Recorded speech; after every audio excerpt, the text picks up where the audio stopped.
And now, Mystery Theater, brought to you in part by True Value Hardware, your store of first choice.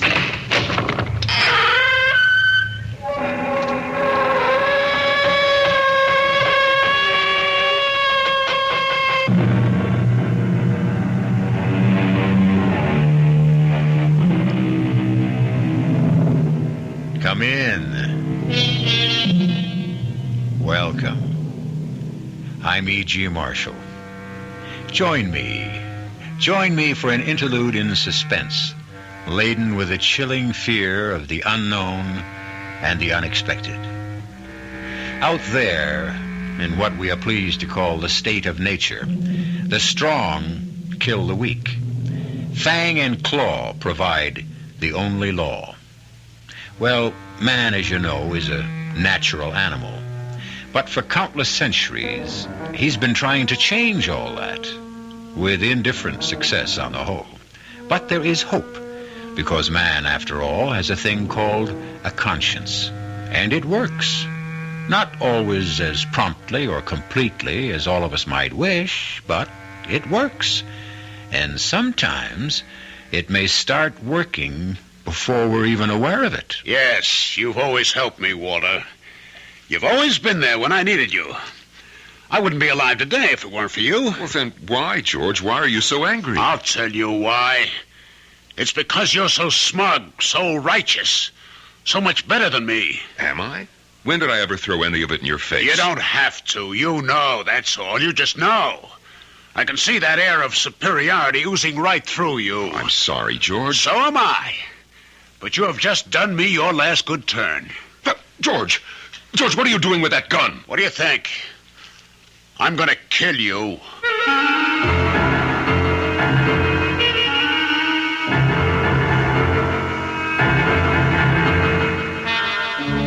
Our mystery drama, The Deadly Process, was written especially for the Mystery Theater by Sam Dan and stars Norman Rose and Ralph Bell.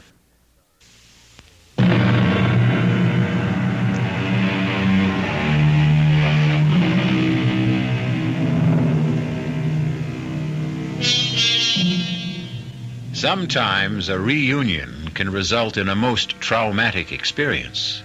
You know, these get-togethers of old army buddies or old college pals. The greatest pain does not really result from the awareness of the thinning hair and the thickening paunch. It comes from the stinging stab of recognition that precious time is now gone forever, and golden opportunity has been irretrievably wasted. And this pain will leave an aching void for a fulfillment that can never come. However, neither Walter Stallings nor George Loomis has arrived at this point of the evening yet. Hey, George, remember the time you had a thing for that Latin professor's wife? Who? Oh, her. Oh, yeah. He was at least twice her age, and she was so frustrated, so unhappy. Well, someone had to bring a bit of sunshine into her life. Poor little girl. Hey, you remember? You were all set to elope with her. I got Red Garrity and Stan Jakovsky from the football team to sit on you till I could pound some sense into your head. Oh, I hated you that day, Walter. She only meant it as a gag. I didn't see it then. Actually, Walt, I see a lot of things now. Oh? Like what? Well, it seems to me that whenever I was in a real jam, you were always there to bail me out. Just coincidence. I don't know if I would have made it without you. Hey, George, shouldn't you call your wife? Why? Oh, won't she be worried? About what? I told Louise, an old college buddy I hadn't seen in 10 years, had dropped in, and we were going to dinner. You mean she buys a story like that? Well, sure. Louise is unlike any girl you or I ever knew. It's as if, well, she's not of this world. Oh? Well, which world is she a part of? Well, no world that you or I ever knew or thought about. It's a kind of a world of the spirit. The spirit? Sounds spooky. No. There's a quality to Louise that seems to see. It seems to sense things that are unsaid, unknown. Oh, is that so? Oh, yeah. I think you'd be a shock to her system. New subject. George, why do you think I called you today? He happened to be in town. No. I didn't happen to be in town. I came to see you. I heard that you were with Tricon Chemical. Yeah, I'm just about hanging in there. Yes, but you are head of special research projects. Today. Tomorrow I may be out on my ear. Because you can't come up with an ore reduction process. How did you know? Everybody knows. Here, Tricon's sitting on the world's biggest known ore deposit, and you can't figure a profitable way to bring it up. And that, Walter, may cost me my job. Now, all is not lost, old buddy. Back in college, you remember Professor Pelham? Pelham? Pelham? Yeah. He was the great authority on the reduction of non-ferrous metallic ores, and I was his star pupil. Oh, Pelham, of course. I remember that paper you wrote. The theory was absolutely sound, but the technique was ahead of its time. But the technology exists today. It can be done. Hey, Walter, I have this feeling you're going to save me again. I have the paper right here. Are you interested? Am I interested? Is a drowning man interested in a life preserver? And look, Walter, there's a fortune in it for you. No, I don't care about the money so much. I'll tell you what I need. Well, anything, Walter, anything. If this can work out, you're going to be a rich man. I need the credit. Hey, George, let's call it the Stallings-Loomis process. But I didn't do anything to... But you will. You'll have to make certain refinements to adapt it to your particular situation. Yeah. I have the feeling. I just have the feeling I'm saved. First thing in the morning, I'll get an agreement drawn up. Oh, come on, George. Two old buddies like you and me, a handshake's enough. Share and share alike. Is it a deal, George? It's a deal.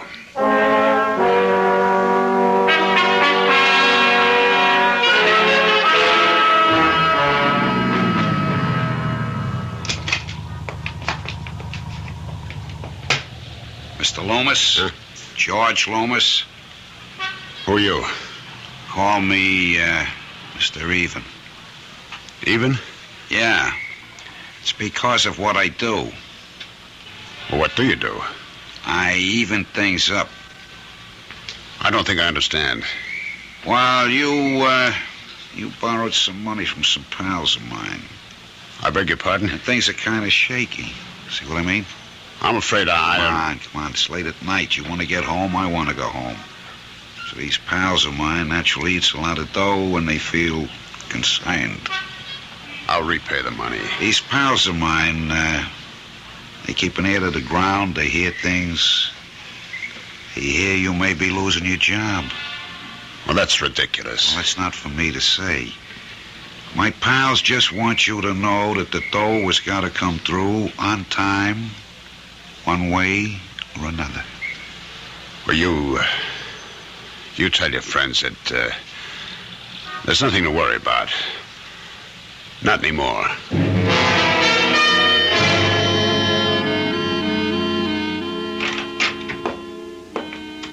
George, darling, Louise, I didn't hear you come home. I didn't want to disturb you, my dear. Why are you sitting up so late?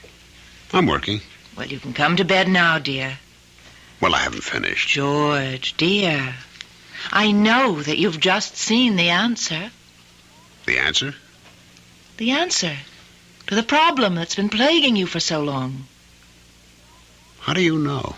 I know, dearest. I know. I can see it in your face. You have found the answer, haven't you? I've been considering a new approach. And? And it looks promising. It's a highly technical process. It has to do with the separation of certain metallic ores. Well, anyhow, I think I have it licked. I think I have the answer. The answer. Oh, George, that's what fascinates me. Now, how did you arrive at the answer? Was it a rearrangement of old elements? Or was it the addition of something new? Or was it a sudden flash of insight? Yes, a sudden flash of insight. Oh, darling, I'm so happy. I told you. You trust your subconscious. All the meaningful answers are hidden there. Now, tell me about this college friend of yours, Walter Stallings. Walter... Well, I would have been glad to join you for dinner. I know, dear. After all, old friends have a certain precious quality. We weren't exactly old friends. Oh? I thought you said that he was... Well, we were acquaintances, really. Nothing more. I only saw him because I didn't want him to think I was snubbing him. Well, that was very kind of you, darling. I didn't want to hurt his feelings. I can't imagine you hurting anyone. It killed an evening. I suppose such things can't be helped.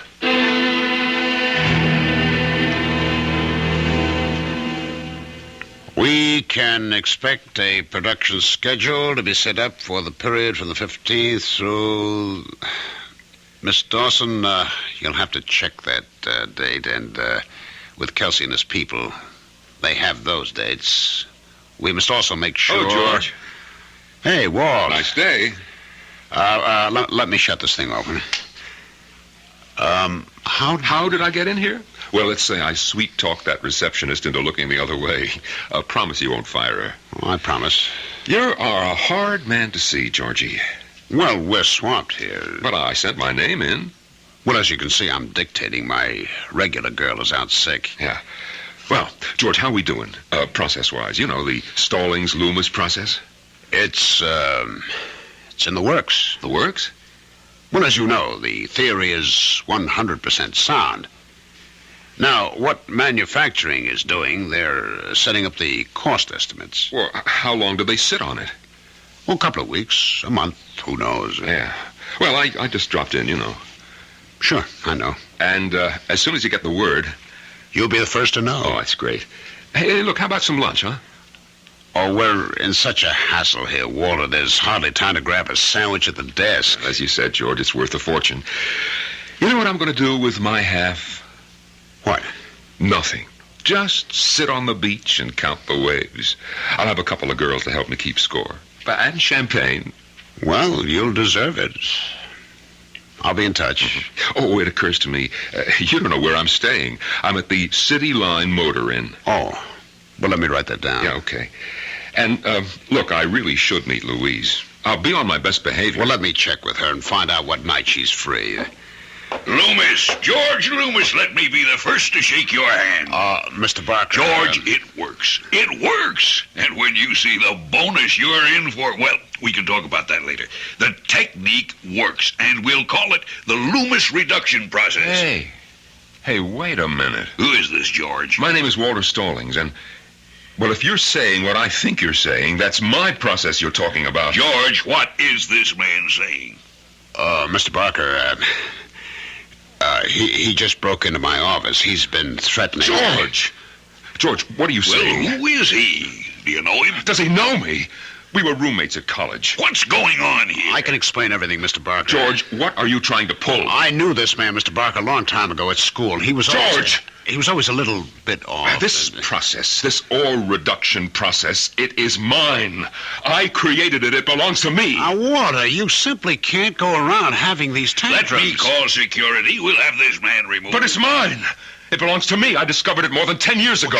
Sure. Now, Walter, you go home, rest. You'll feel better tomorrow. George, what are you trying to do to me? Look here, whoever you are, whatever your name is, you'd better leave now, peacefully and quietly, or I can promise you'll see the inside of a prison cell. Who do you think you're talking to, you fat old walrus? Walter. And you too. You steal my process and you think you can throw me in jail. All right, Walter, that's enough. You thief! Now, take it easy, Let's Walter. call the police. Sure, let's call the police and let's give them a good reason for coming. Oh, hey. What?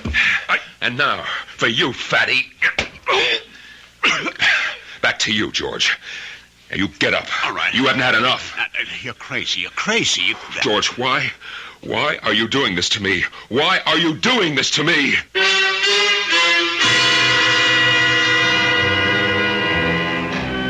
Why? We ask why also. And yet, it's the oldest story in the world, isn't it? While half a loaf may be better than none, the entire loaf is best of all. The loaf will have to be sliced, and we shall see who will hold the knife when I return shortly with Act Two.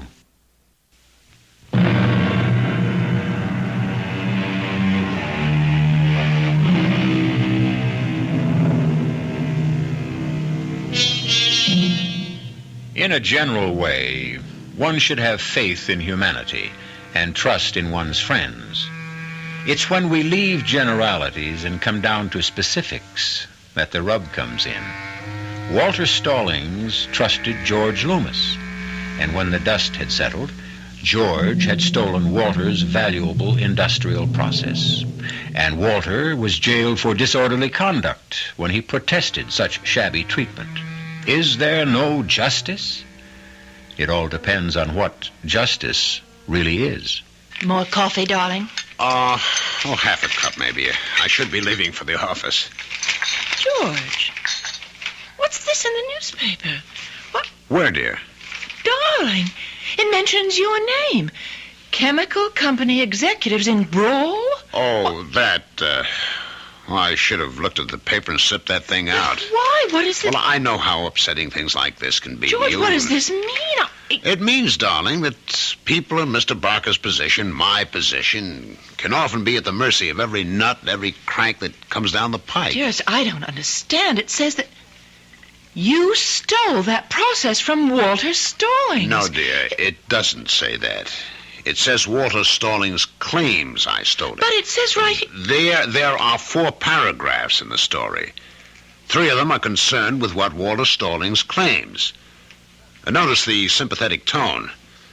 The 4th paragraph is a brief couple of sentences in which our company denies all of his allegations. That's because he's just one man and we are a mammoth corporation, and the public will sympathize with the underdog. But what are the facts, dear?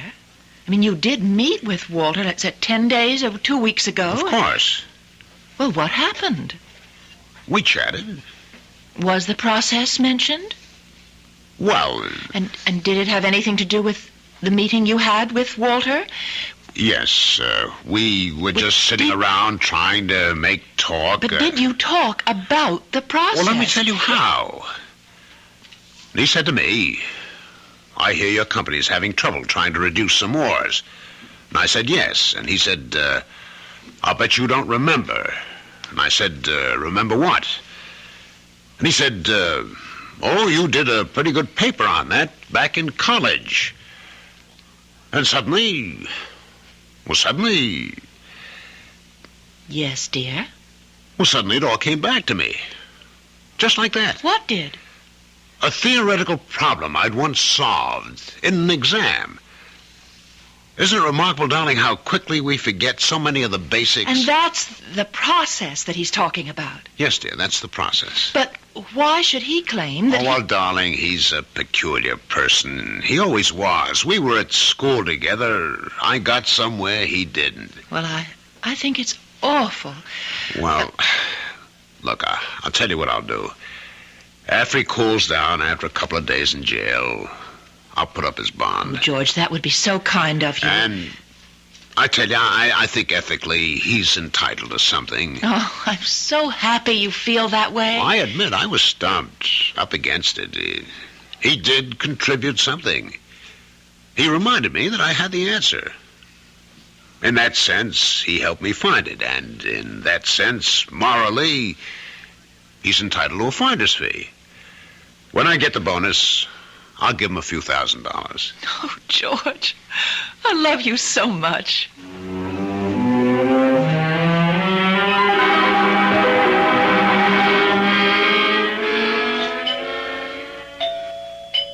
George, is that you? No, it isn't George. It's Walter Stallings. And you must be Louise. Yes, who... May I come in? What? Ah. It does look like a china shop. I promise I won't be a bull. What are you saying, Mr. Stallings? Walter, after all, when a woman's husband steals a man's most precious possession, the woman can at least call him by his first name. Look, what are you... What am I doing here? Well, I can't get to see George at the office. They have security guards all over the place. Please, Mr. Stallings, Walter, I'll tell you what I'm doing here. I have come to beat the living daylights out of George. What good would that do? I didn't say it would do any good. But, my dear Louise, what is left? Listen, I have a feeling for people. I just know that you're not a bad person. Oh, is that so? Actually, you're a very good man. Now, Walter, why do you insist that my husband stole your formula? Because it's the truth.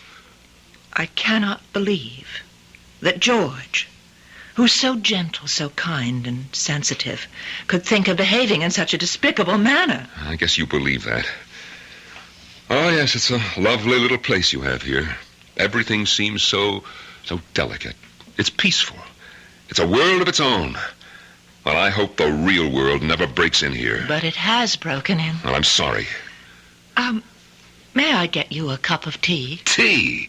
Here's a woman's husband steals my work and she offers me a cup of tea. I like you, Walter. Oh, you like me? Hmm? There's something about you that's very straightforward. You're an honest man. Now, wait just a minute. Are you saying that I am right and George is wrong? You can be honest and still be mistaken. Yeah, sure. Walter, listen to me. Try to shed your anger. I am entitled to my anger. I know what happened. Are you convinced that the formula belongs to you? Now, look here. Please, answer. Yes. Then you don't need anger. You don't need bitterness. What do I need? You need peace of mind, calm, serenity. I always had those things. It's because my formula's been stolen that I'm no longer serene, calm, peaceful. If you truly owned those qualities, you could never really lose them. You know, you're a witch. Please. I came in here with blood in my eye, ready to kill. And now... And now? Well, now I feel so different. What did you do to me? Nothing. You probably found yourself. Yes, I did. I just remembered something. What? Oh, the basic relationship that existed between George and me. And what was that? Oh, well, you wouldn't want to hear it. No, if it's the truth. Well, he was kind of dumb. I was always getting him out of jams. That's how you saw it. This is typical of the stupid things he's always done. You're not supposed to be angry, remember? Oh, I'm not angry. I bear him no malice. It's his way, and he can't help it. Why did I blow my stack? Oh, wait a minute. Good Lord, I have my proof. You mean what appears to be proof? Pelham. Professor Pelham. Who? My old metallurgy prof. He's an internationally respected authority. He'd remember. I'm sorry, Louise. For what? Well, you love George, and you helped me just now to come up with the evidence that can destroy him. No, Walter. The truth will never destroy anybody.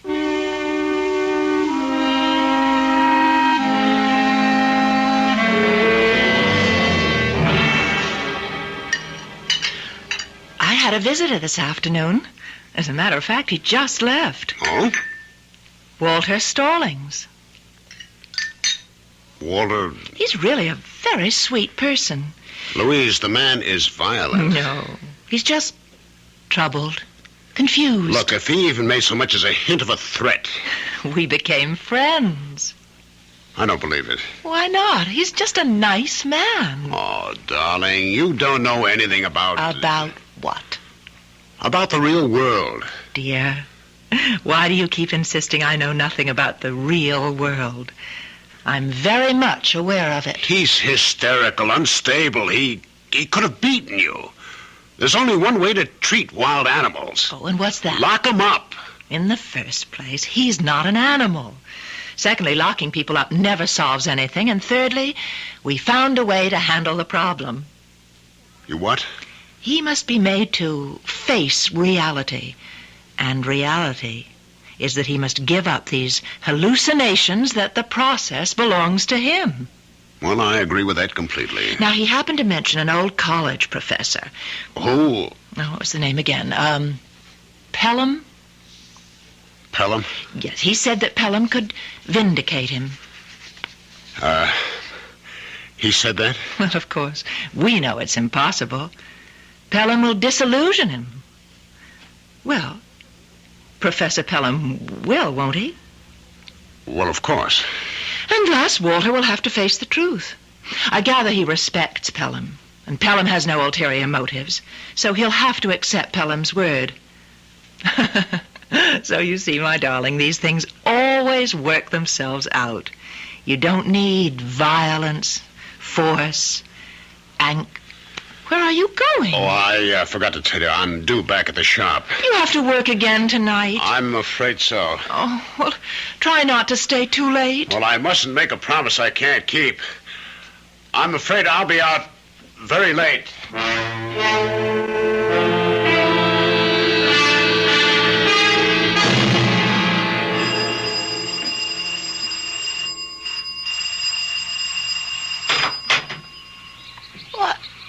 What? It's Mr. Stallings. Good morning, Maudie. You're more beautiful than ever. Oh, how I longed for you all these years.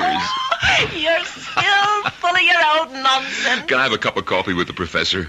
What? Yeah, the professor. He ain't in. Oh? He's, gone to one of them, conferences. Where? One of them foreign countries. Really? Yes, he'll be gone a while because he'll go on a sabbatical. Maudie, why are you lying? Oh, honest, Mr. Stallings. You don't know how to lie, Maudie. You make a horrible mess of it. Now, you tell the professor that I'm here. But he... Yes? Oh, he's in his study. Thank you, Maudie. Come in. Hello, Professor. Why, it's, Walter Stallings. Walter. Sit. Find a chair. Now, what's this bit you're not in? I'm trying to write my book. Same book? Same book. It's good to see you, Walter. Professor, you are going to save my life. Do you remember a paper I wrote for you, 10, 11 years ago? It's going back a long time ago. Yeah, but you said that you'd never forget that paper. I did? Yes, it was all about new methods of reduction of non-ferrous metals. Walter, the years come and go. But you were so taken with it. You kept the original, and I had to make a copy for my own files. Walter, if I kept copies of all the papers my students wrote, my home would be a warehouse. But Professor, you wrote such glowing praise on practically every page. I'm sorry. I just can't recall it. Look, I brought the idea in that paper to George Loomis. You recall him, the class dummy? I don't see Well, him. believe it or not, he is head of research at Tricon Chemical, and, well, he stole the process from me. Oh, I can hardly believe this. I guess he came down here to buy you off, huh? What? How dare you? How much did he offer you? I don't know what you're talking about. Yeah, well, I hope that your conscience... Walter, I really don't remember. Yes, George was here. He offered me a consultantship at Tricon, and I'm getting very old, and I never made any real money. Yeah, sure. And Walter, I really don't remember. I really don't remember. Good night, Professor. Mr. Stallings. Yes, Maudie. Forgive him. He's getting senile. That man in there is not the same Professor Pelham you used to worship. I used to worship. I know, Maudie. I know. But what can be done? Oh, nobody can help me now. Don't say nobody. I can save you. And I can save him. How, Maudie? I've got the paper. What? The paper? My paper? That paper. He kept it for himself because he liked it so much. And then the other day he says to me, Maudie, burn this. Well, I couldn't understand. It just ain't like him. Oh, Maudie, how can I ever thank you? But why should you thank me? I'm only doing the right thing. Now I've got him. Now, Mr. George Loomis, look out.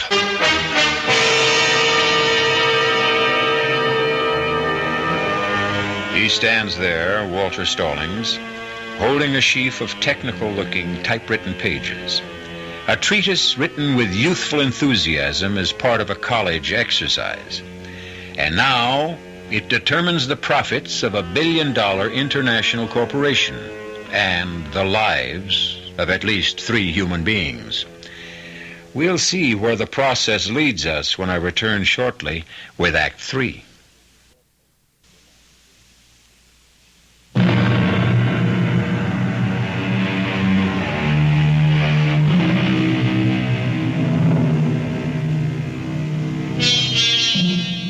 Somewhere, sometime, someone has surely given us the following advice. Always get it in writing.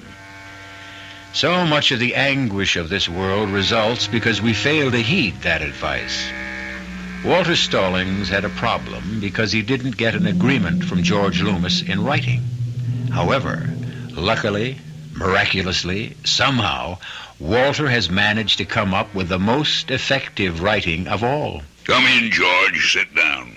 Yes, sir. George, we have a problem. Stallings is taking us to court. He hasn't a leg to stand on. Are you sure? He's a crank. It's one of those nuisance things. Are you sure? He has no proof. Nothing. Written? Oral? Absolutely none. Then we have to fight him. But something bothers me. What's that? I've had some research done on him. He seems to be a very competent man. He has a good reputation. What makes you think he can't win in court? Mr. Barker, he doesn't have a chance in the world. I hope so, George. For your sake.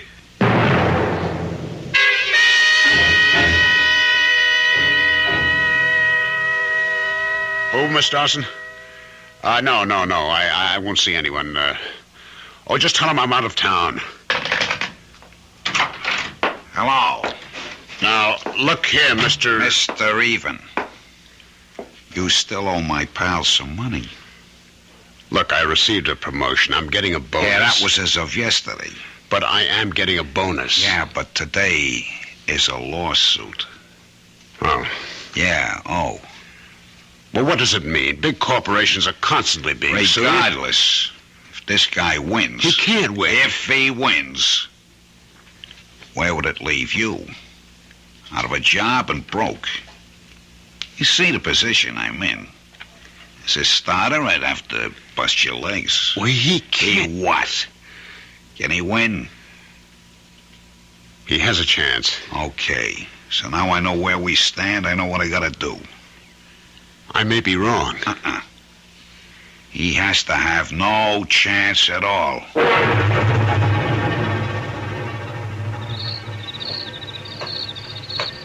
I hear somebody coming. I want to make sure it's the right guy. I keep in a shadow, you guys. I'll ask him for a light. If it's him, I'll cough. And then you guys step up and take care of him. Excuse me, pal. You got a light? Yeah, I think so. Thanks. Hey, what?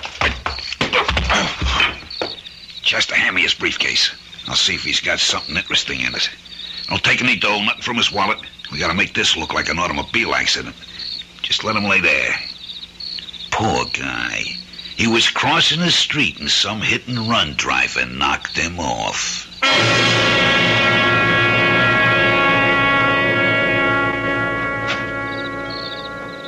Mr. Stallings. Walter. Of course, Walter. Please, come in. Thank you. Walter, Yes? is something the matter? Why do you ask? There's something about you that... Yes. I don't know. It's as if you're not really here. As if I'm... Imagining it? No.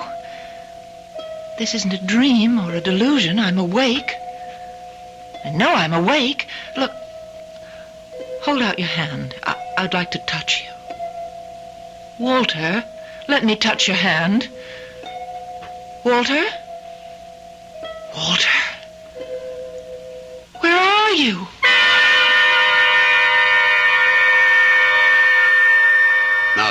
darling, it must have been an illusion of some sort. But I'm so positive. When did you say it happened? Exactly 9 o'clock. I was just about to listen to the news. Darling, here is why he couldn't have been here. George, why do you insist? Because at 7 o'clock he was found by a police car. What? A hit-and-run driver. Oh, no. He was taken to the hospital. He was... Dead? Almost. He's in a coma. He's not expected to live. But he was here. No, darling. I saw him. We spoke. Darling, it's your imagination. I'll go to him. I'll go to the hospital. You can't. How would it look? It would look like what it is, a visit from a friend.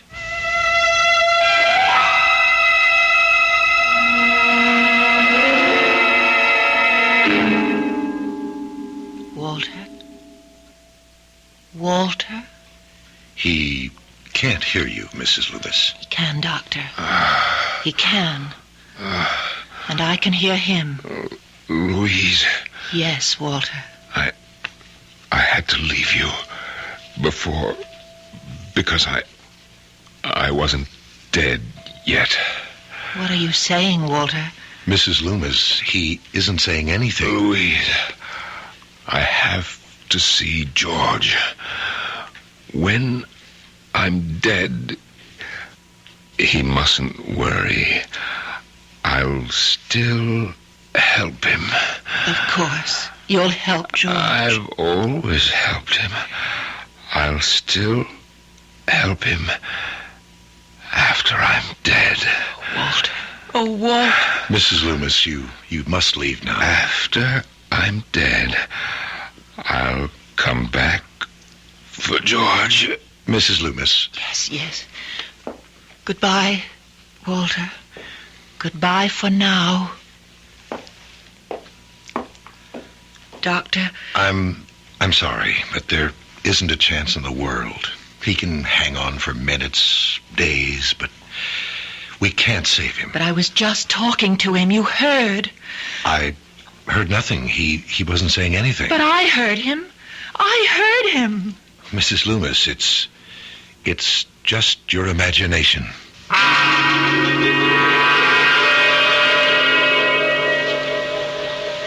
A taxi. You don't need a taxi, George. I got a car right here. Step inside.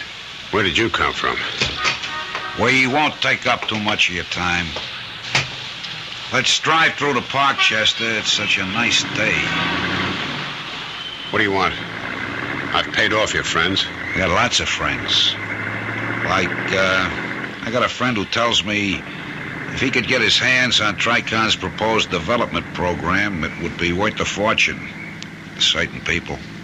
I dare say it would, but I have no use for espionage of any kind. When can you let me have the plans? I don't think you hear me. You're the one who don't understand, isn't listening. You give me some papers. They describe that ore process. Nobody else knows but the two of us.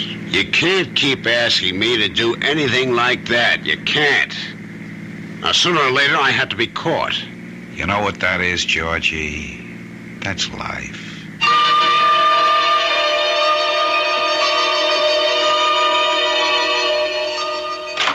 Louise! She isn't home. What? Walter. Well, I thought you were in the hospital. No. I'm dead. What are you saying? You're here. Yes. I'm here, but I'm dead. Look, either you're crazy or I'm crazy. George, I'm here because you sent for me. I sent for you? You always sent for me, George, one way or another. You always used to bring me all your troubles. Yeah. And you're always so helpful. Maybe that's why I hated you. You always knew best. You were always right. I couldn't help that. Once, just once, I wanted to get the better of you. That's why I had to take your process. I had to. Yes. Oh, you need me, George. You're in trouble again. That's a lie. Look ahead, George. 6 months, a year from now, You'll be completely disgraced. That isn't true. It's starting right now. George, that's why I'm here. That's why you wanted to see me. I have to bail you out again. What can you do? Come with me, George. Come where? Where I'm going. Where's that? I don't know yet. Let's go for a little walk. A nice, pleasant little walk down along the river.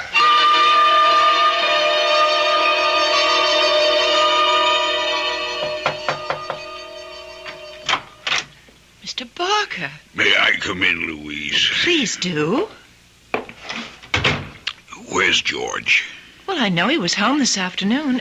He might have gone out for a walk. Is something wrong? I am deeply disturbed. Is it possible that George and this Walter Stallings are in cahoots? Is it a plot to hold up the company, a big shakedown? Oh, how could you possibly suspect, George? I was driving down Garfield Boulevard and I saw them. It was just a half hour ago. Saw whom? George and this Walter Stallings. But you couldn't have. They were walking down the street together. You saw it? Like two long-lost friends. Are you sure? Well, young lady, I never make a mistake. I know what I saw. But Walter Stallings is in the hospital in a coma. I was there this morning. I understand your loyalty to your husband, but I'll bet my life on what I saw. By the time I could turn my car around, they disappeared somewhere down River Street. Oh, excuse me. Do you Mr. mind Barker. if I answer that, Mrs. Loomis? If that's George, I want to confront him without your... Certainly, Mr. Barker. Hello? Is Mrs. Loomis there? Who's calling? This is Dr. Coleman. You can tell me first. Walter Stallings is dead. What? We did all we could. He died an hour ago. But I just saw him on Garfield Boulevard. Oh no, sir. You were mistaken. Will you tell Mrs. Loomis? Yes. I'll tell Mrs. Loomis. Walter Stallings is dead, isn't he? I guess I was mistaken. I understand, Mr. Barker. Funny. But I did see him. I promise you won't say anything to George when you see him. I promise.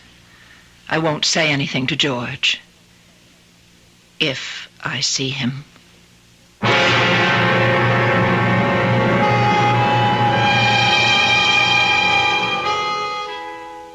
If I see him. At that point, she knew.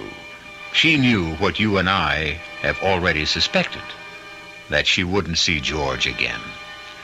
She wasn't really surprised when George's body was found in the river a few days later. She knew it was necessary for Walter to help George once again. And for better or worse, that was the way it had to be. I'll be back for better in a few moments.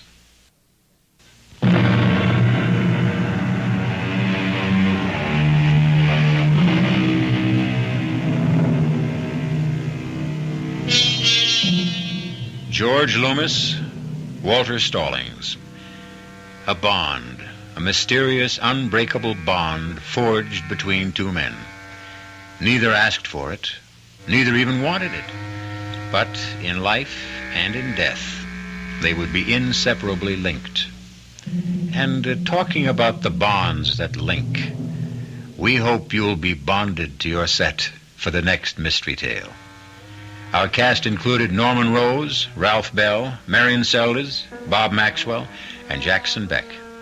The entire production was under the direction of Hyman Brown. This is E.G. Marshall inviting you to return to our Mystery Theater for another adventure in the macabre. Until next time, pleasant dreams.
Come in.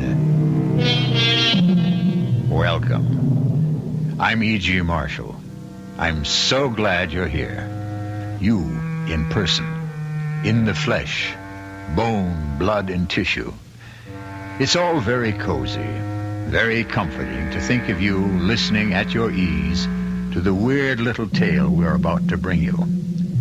But where is the rest of you? The other part of you? Where is your astral body? You didn't know you had one? What is an astral body? Well, according to the largest dictionary we could find, it is a subtle counterpart of the physical body, accompanying, but not usually separated from it. Now, the key word here is usually, for some swear that the astral body can, and on occasion does, separate itself from the physical body and go wandering off on its own. Mother? Yes, dear? Is he with you now? He just left. But he was there. Yes. Mother, what you saw was Adam's astral body. Are you telling me I saw a ghost? It's happened again. You saw Adam, Mother, but it wasn't Adam in the flesh. Not the flesh that was lying beside me in our bed. A very different kind of flesh. Maybe not flesh at all.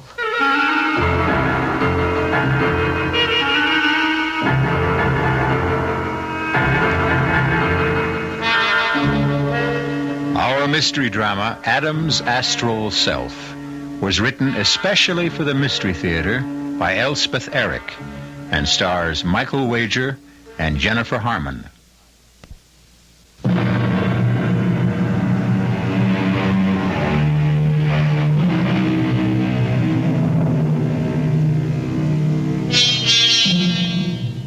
This is the story of an actor named Adam Farr. An actor is someone whose whole effort is to become someone else, all the while remaining out of necessity himself. The character he portrays or becomes is therefore a sort of second self, living for the moment within the actor's body. Any actor can pretend. Only a very great actor can become. The second self of a great actor has a power and a pliancy that is often quite incomprehensible, and Adam Farr was a very great actor. We bring you now an account of the many strange things that happened to him, or that he made happen to himself and to others. Ooh, Adam. Ooh, Adam, it's cold. We need another blanket. Would you get up and get one? I can't get to sleep. Adam? Adam, I'm freezing. Please get a... Adam? Adam, don't pretend with me. Please, Adam. Oh, Adam. Oh, dear.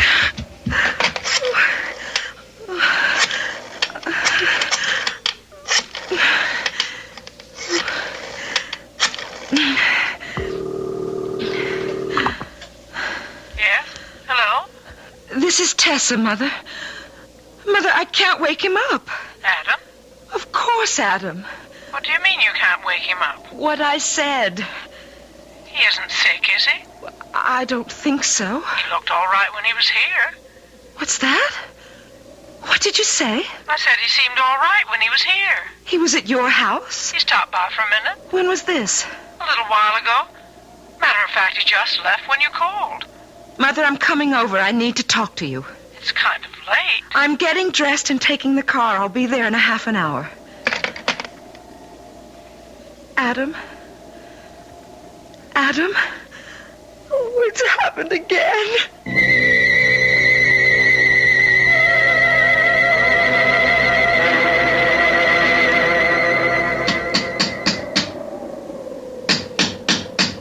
Just a second, Tessa.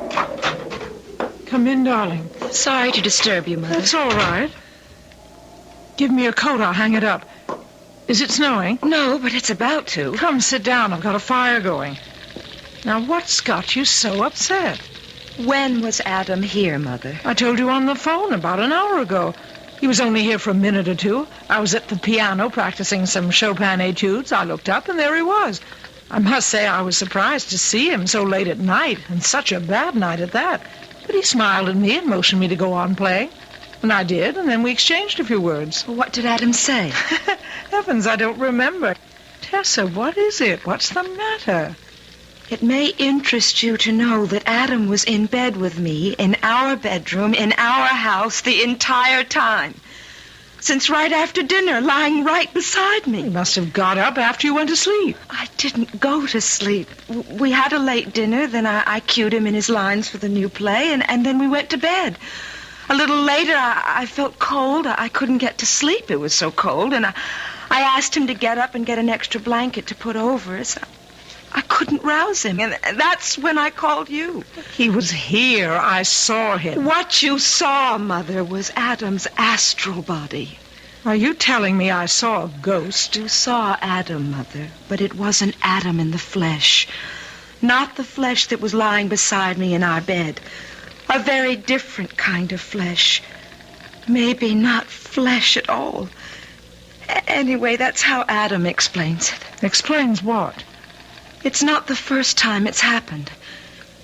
Remember when he was doing that play about Napoleon?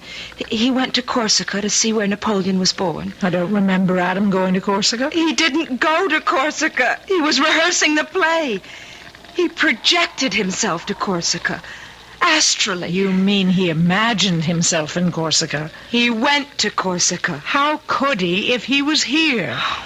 By an act of his unconscious will. Well, that's what he says, anyway. Tessa, dear, Adam is an actor. A very great actor. He did a lot of research on Napoleon before he did that play. Maybe he imagined. Oh, that's what I thought when he told me that he'd been there. But after the play opened, I talked to one of the actors, a bit player, who was born in Corsica. His mother still lives there, and he said his mother had seen Adam in Corsica, crossing a little footbridge. She recognized him from all the films he'd made, and she asked if she might take his picture. You're not saying. I'm saying she did take his picture and sent it to her son, and he showed it to me.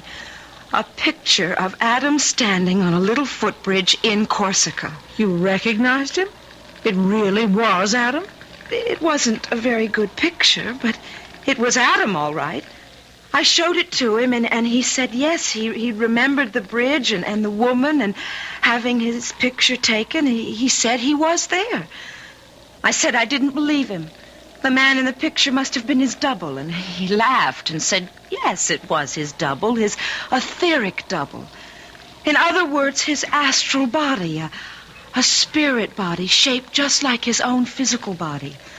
The same size. A body that could detach itself and move about wherever he wanted it to go. I never told you about this because I didn't want to frighten you, but now It doesn't frighten me. Well, it frightens me. I think it would be lovely to have an astral body and go floating about in it. Adam says everyone has an astral body. So I suppose anyone can go floating about in it if they've a mind to. Personally, I wonder if I could. Adam says that when people die, you can see the astral body hovering over the earthly one. But that's marvelous. Well, I'm glad you think so. Because I'm leaving him, Mother. I want you to stay with Jonathan until I find a place to live. You want to leave a wonderful man like Adam? Do you know he thinks he can fly? Really? Really fly? By himself? Well, he hasn't quite got the knack of it yet, but he says that because he hasn't learned to concentrate correctly. I used to think I could fly. Mother, will you do it? Come live at your house? Or let Jonathan come live here with you? I think it would be best if I came and stayed at your house. When were you planning to leave? Well, just as soon as I've told Adam.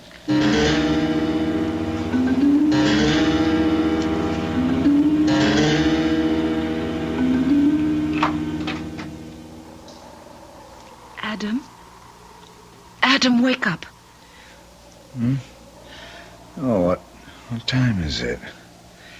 What are you doing up? I want to talk to you, Adam. Huh? Hey, it's still dark out.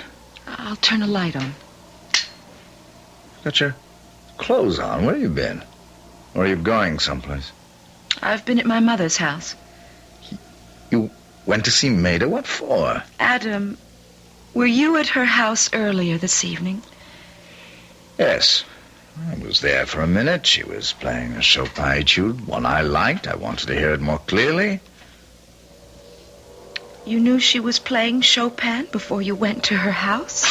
Why else would I go there in the middle of the night? Mother lives 15 miles from here. How could you know that she was playing Chopin at all? I didn't know she was. I knew. There's a difference. Well, if there is, I can't see it. Well, the way a farmer knows it's going to rain, he doesn't know, but he knows. He couldn't give you evidence, but he knows. Oh, Adam. You can call it precognition if you like. You can call it telepathy. I don't care what you call it. Would you believe me that when I asked you for the 10th time to marry me, I knew you'd say yes just before you said it? And the other 9 times I knew you'd say no and tell me it wouldn't be fair to your little boy. Oh, I don't care whether you believe me or not. It's true. It happens all the time. I don't take any credit for it. It's simply true. The way you went to Corsica? I did go. And stayed here at the same time to rehearse the play. How? Do we have to go all over that again? I don't know how I did it. I simply did it. Call it astral projection. That's what the books call it, though I've never read any of them. All I know is that when I'm in a certain state of mind... What state of mind? A kind of relaxed concentration. Something... Well, sometimes there's a sudden click. And then... click, click, click. And then something is released and takes off and goes free, liberated. I don't expect you to understand. This latest notion of yours that you can fly? Not yet. But soon. Men have flown, you know.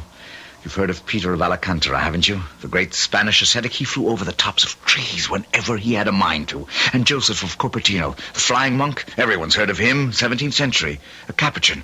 One day while he was praying, he floated off the ground and up to the altar. No, stop and back again. You can say it was religious ecstasy in his case, but what about Daniel Douglas Home in the 19th century in England? What about Simon Magis at the time of the Emperor? Oh, no. Adam, stop it. I can't listen to any more. Oh, my poor darling, I mustn't expect you to understand. You're so sweet, so simple. How could you possibly comprehend the power of the unconscious will? The human psyche, Tessa, was designed to do more than gape at things and give them names. It can control things, not just wait for things to happen. Make them happen. I don't understand. I don't want to understand. There is nothing to understand. Oh, my darling, there is so much to understand. There's so much power within us, lying there, crouching there, holding its breath, waiting. Adam, you are a great actor, a great artist. I'm just a... Oh, being an actor has something to do with it, I suppose. Yes, in my best moments of creativity, I have the sensation of being selfless, timeless. Yes, I feel that. But I don't feel that. On the other hand, it may have to do with my pineal gland. There's a little grayish-red thing attached to the third vertebra. They say it looks like an eye. It actually has a retina and a lens. Imagine. Adam. And it's said to be the seat of the soul. Adam, everything you say may be true. Oh, it is. I haven't expressed it very well, but it's way beyond me. I don't have your mind or your talent or your penal eye. Maybe so I can't comprehend what you say. Oh, it's all right, darling. No, it's not all right because it confuses me and it makes me unhappy. I don't want to make you unhappy, Tessa. I can't live with all this talk of astral bodies and pineal glands. I can't understand it, and I don't like it. Don't try to understand it. I'm not going to try, Adam. I'm leaving you. That's absurd. Oh, as soon as it's light, I'm going to drive into town and take a room in a hotel. Mother will be here in the morning to stay with you and to look after Jonathan. I'll follow you. I'll follow you and bring you back. It won't do any good. I'm going now, Adam. Tessa! Tessa! Something's happening. What is it? What's happening to me? I can't stay on the bed. Tessa, hold me down. Don't let me... I'm rising in the air. I'm floating. Like Simon Majors, like Peter of Cupertino. Tessa, come back. Hold me down. Adam, no, I wasn't can't. ready for this. Adam, I'm leaving. Come back. Hold me down. Tessa! Tessa!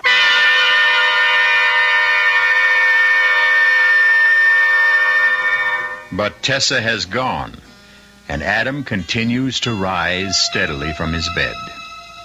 Perhaps it is better to fancify that one can defy gravity, if only one wanted to, than to discover that one is actually doing it when one doesn't much want to.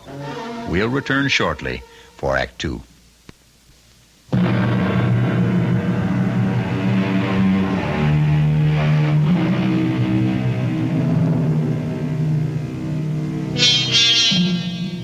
Adam Farr's wife, Tessa, left his house, and it is a week since her mother, whose name, by the way, is Maida, moved in. Adam, as we know, is endowed not only with a great acting talent, but also with a peripatetic soul, which on previous occasions has seen fit to take flight from his stationary body. How will he fare with only a mother-in-law to keep him anchored down?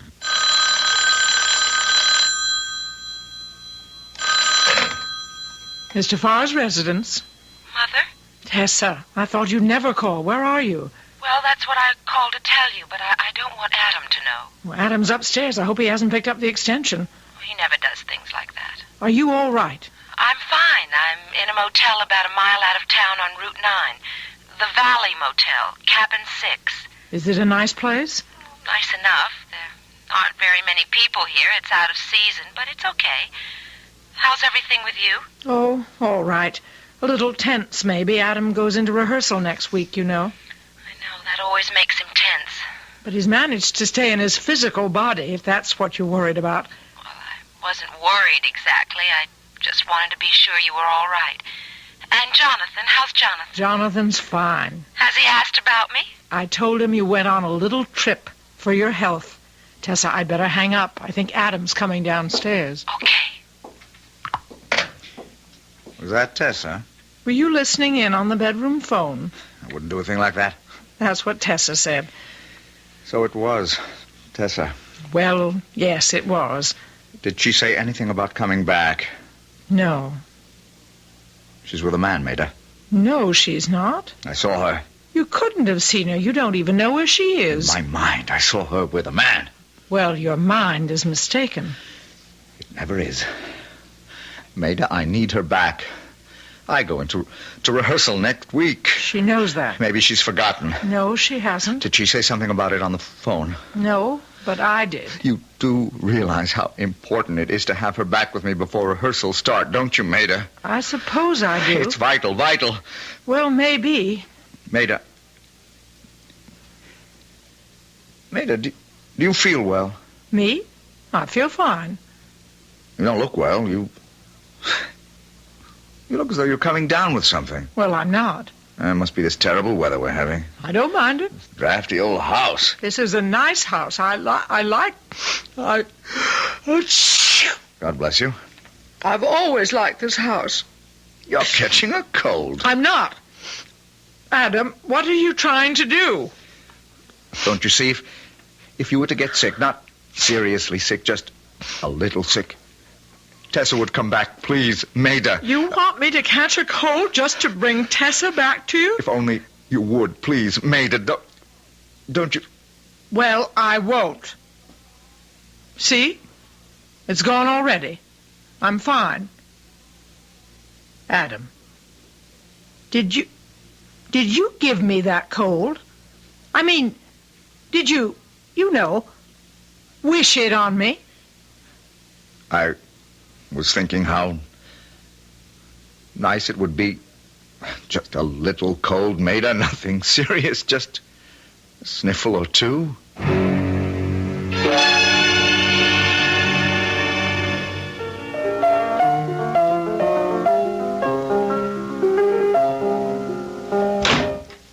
Is that you, Adam? Yep. Run upstairs, Jonathan. Get ready for dinner. Oh, go on playing, mate. It sounded beautiful. I've been playing all afternoon. I'm tired. Where have you been? Oh, Jonathan and I were playing. Playing what? Well, we tobogganed for a while. Looks to me like you did a little skiing. Well, I went down a couple of slopes. Not Jonathan, though. He doesn't know how to ski. You didn't offer to teach him, I hope. He doesn't even own a pair of skis. And he's not going to for a while yet. Well, I sort of promised him. You're not to promise him any such thing. Mate, he's going to want them. He's never wanted them before.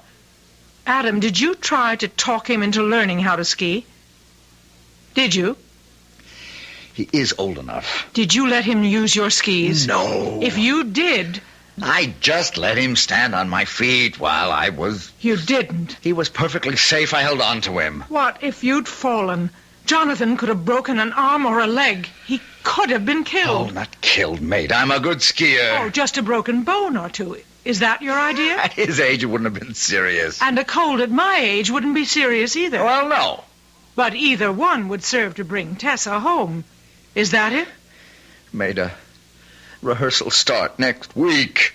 You're impossible. Absolutely impossible. Well, what have I done? I haven't done anything. Did you tell Jonathan to take a hot bath when you brought him home? Is he supposed to take a hot bath? Jonathan!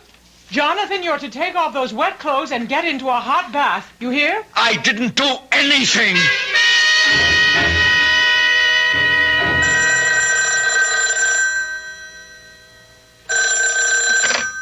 Hello? Tessa, I had to call you. Yes, Mother. I don't know if I should tell you this, but your fool husband has some sort of idea that if I got sick, you'd come home. Are you sick? No, I'm not sick. Adam tried to give me a cold, but I caught on right away and put a stop to it. Well, Mother, if you're sick, I'm not sick. I'm not sick. Now, if you just listen. Adam thinks that if I got a little cold or something, or if Jonathan were to break an arm or a leg, you'd come home. Well, I would. That's why I'm calling you. I'm not sick, and Jonathan is perfectly fine, and we're both going to stay that way. So you're not to worry, you hear me? Not to worry. Oh, I hear him coming downstairs now, so I'll hang up. Goodbye. Bye, Mother. Oh, for goodness sake. Your mother, huh? Yes. No trouble, I hope. Well, she just called up to tell me everything's fine. Oh, that was very nice of her. Well, yes, it was. You look worried. You want to tell me about it? I know we only met last night, but I feel I've known you for years. It's my husband.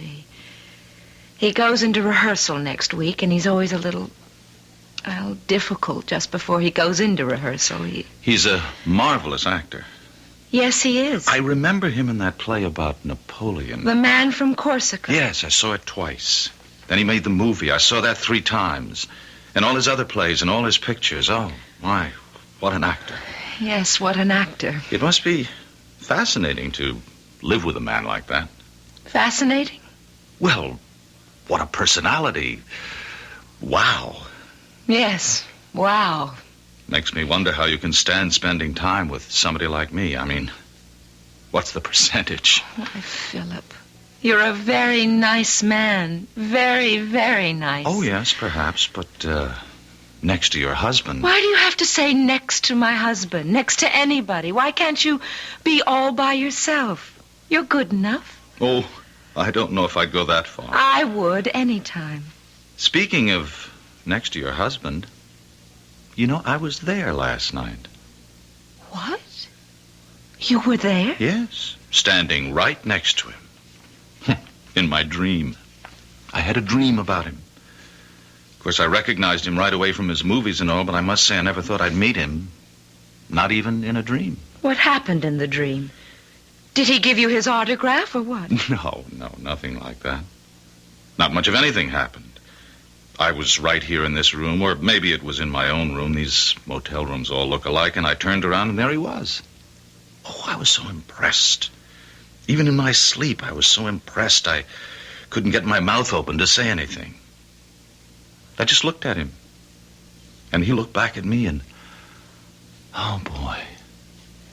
Did he look sad. Sad? Yes. Sort of shook his head like he couldn't stand it, or he he was sorry for me or something. He was so sad. Philip, then what happened? I woke up. Crazy kind of a dream to have, wasn't it? I must be nuts. You think so? Not you, Philip. Not you. No, not you.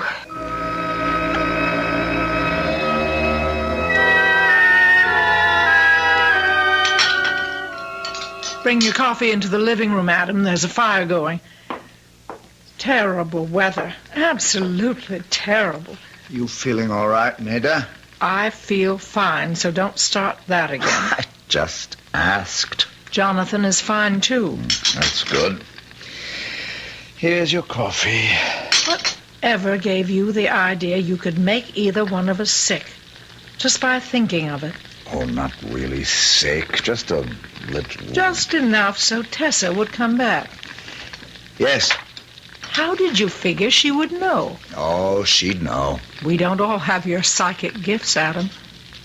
Yes, you do. Only you don't use them. Oh, Adam. Tessa would have known. There's a good deal of telepathy between Tessa and me. I'd know if she was sick. That doesn't mean it works both ways. It must work both ways. It must. Don't count on it.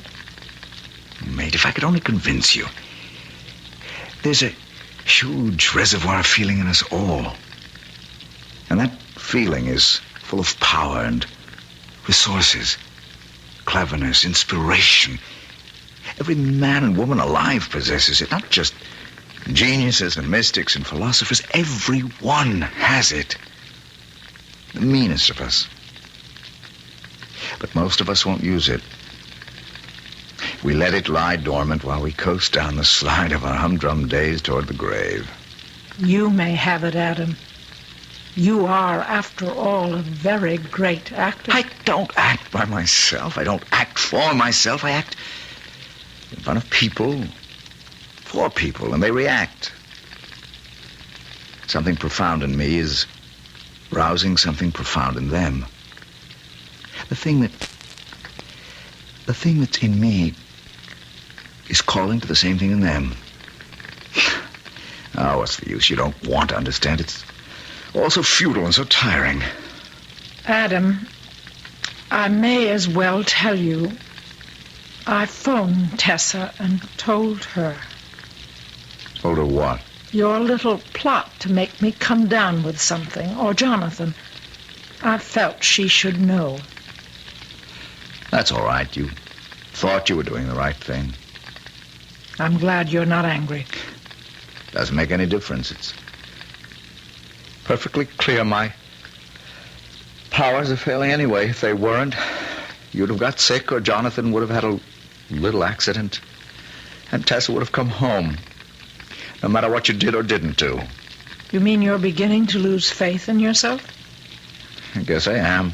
You don't think any more that you can fly? Tessa would only come home. Well, she won't. She'll never come home, and I'm lost. Adam, what's the matter? I don't feel well. What is it? I don't feel at all well. Adam, why, you have a fever. Your head is hot. I'm sick. I'm burning up. I'm going to call the doctor. No. Maida, come back here. I don't want a doctor. But you need I don't need anything. I'm sick. I have a fever. I think it's a very high fever. Yes, I am sick. I'm very sick. And now my wife will come home.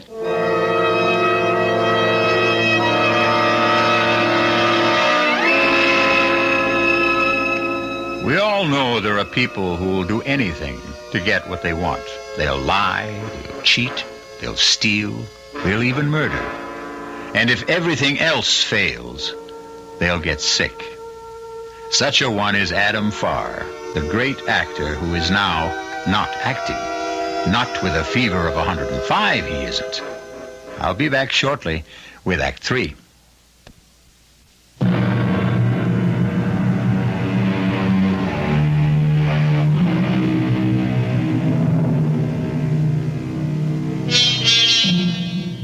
After unsuccessful attempts to confer telepathically, a small ailment on his mother-in-law, and a minor injury on his stepson in order to bring his wife home, Adam Farr, actor extraordinary, has now come down with a raging fever, which, we assume, he conferred upon himself.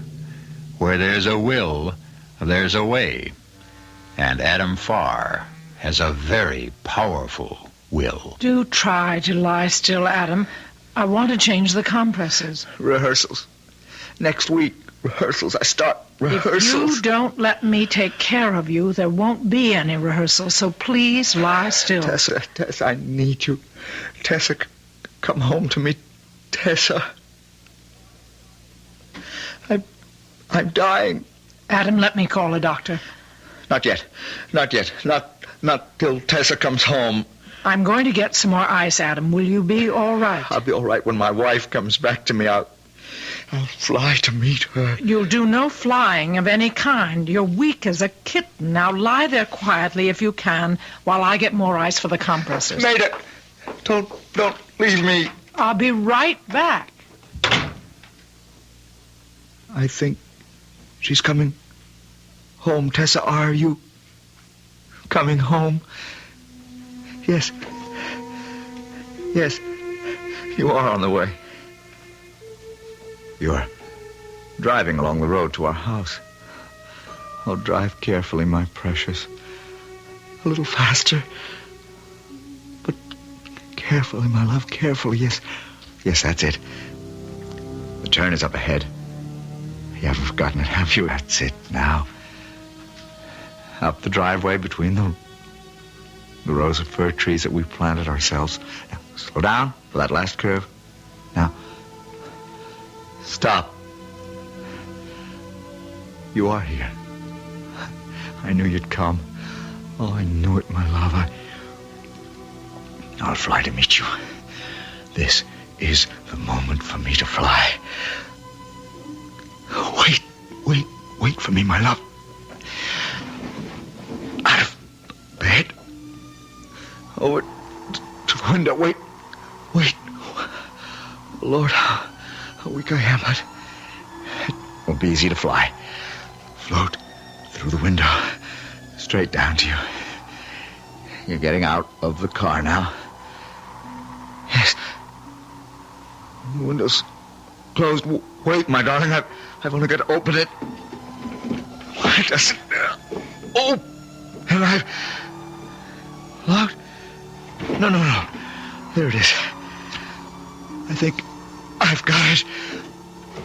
There. A little more.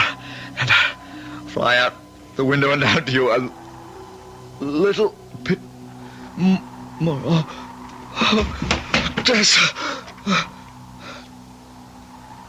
Tessa, I couldn't quite manage it.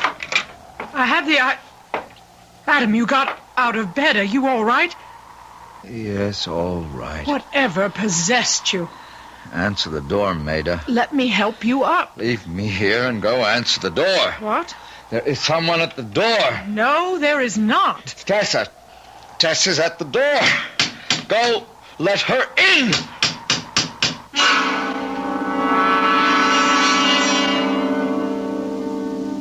Tess, it was uncanny. There's no other word for it. I'd gone to get some ice from the kitchen. I suppose that's why I didn't hear the car drive up. When I went back, he was lying on the floor by the window. It was open a few inches. He must have opened it. Heaven knows what he was trying to do. Whatever it was, the effort was too much for him, and he collapsed. I tried to get him back into bed, but he said never mind, to answer the door. I thought, well, now he's really delirious because there wasn't a sound. He said there's someone at the door. I said, no, there's no one. He said Tessa's come home. And then we heard the door knocker. Oh, Mother, we both know by now Adam's a very strange man. You know I told you on the phone he wanted me to develop a cold, or Jonathan to have a little accident, just to bring you home. Well, it never occurred to me he'd make himself sick. But he did. And look, it brought you home. I suppose we should go up and see how he is. Yes, we should. I left him lying on the floor. He seemed perfectly lucid and very calm. I was the one who was frantic when I heard the knock at the door. Well, now you've got some idea what it's like living with a man like Adam. Yes, I have. Well, he got himself back in bed anyway. That's good. Adam? He's sleeping. It's the first time he's slept since he took sick. Adam? Adam? It's Tessa. I'm here. Adam? What's the matter with him? It's like the other times. You mean... His astral body is gone someplace else. Gone? Where? Heaven only knows.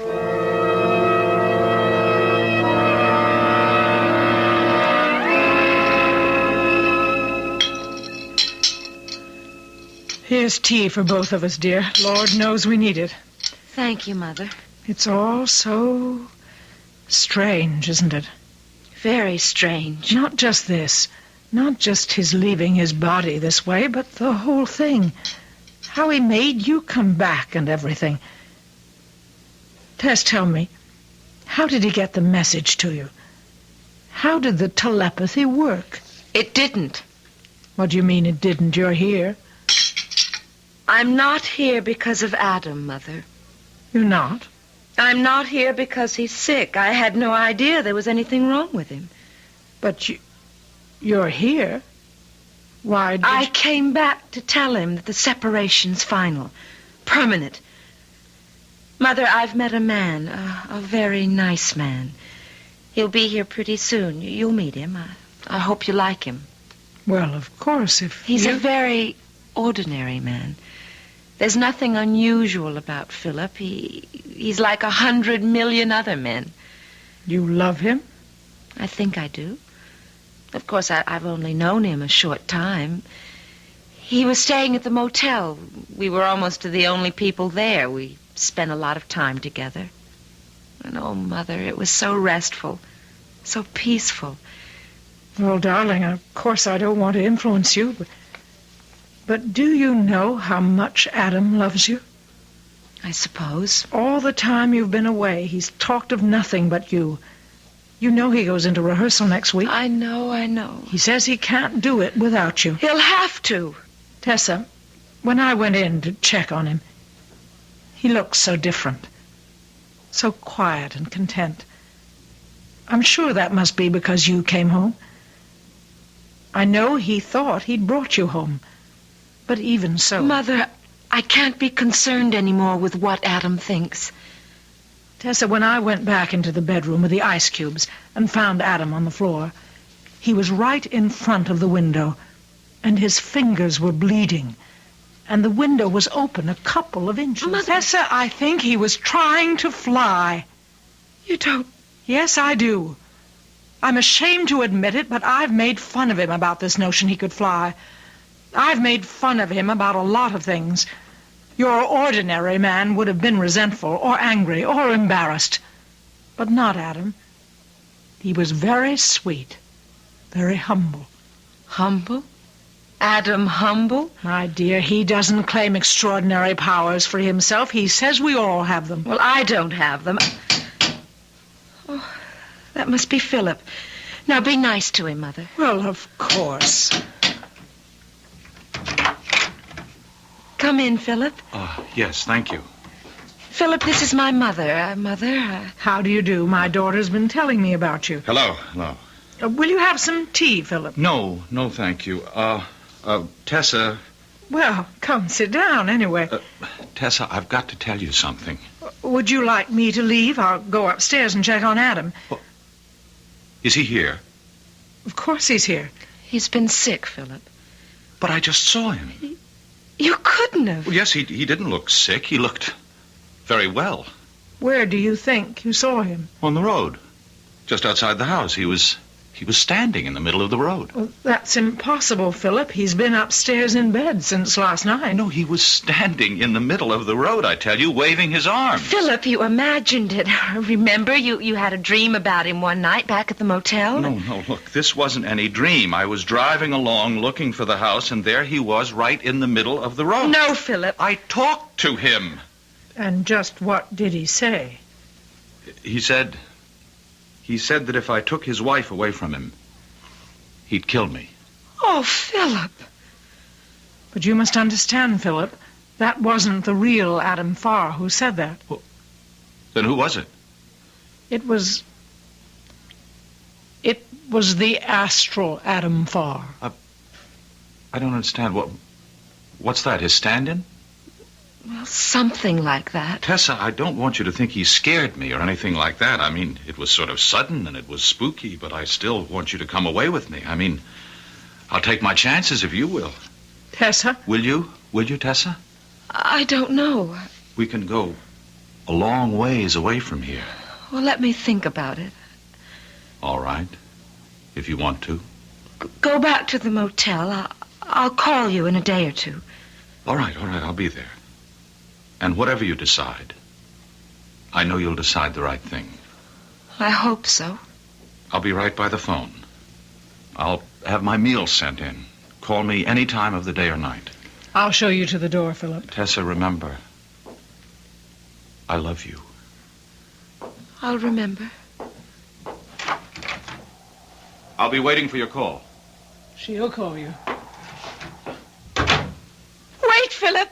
Wait! He's gone. Call him back. I'm going with him. You're sure? Yes, I'm sure. I'm going to get my coat.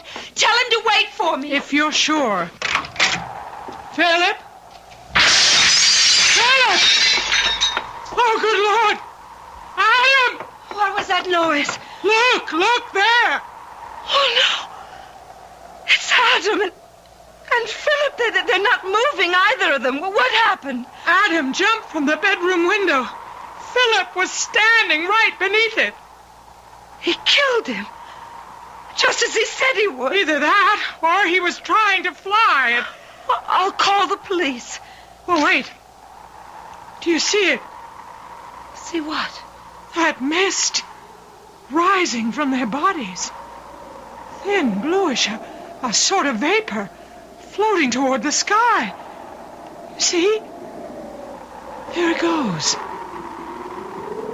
There it goes.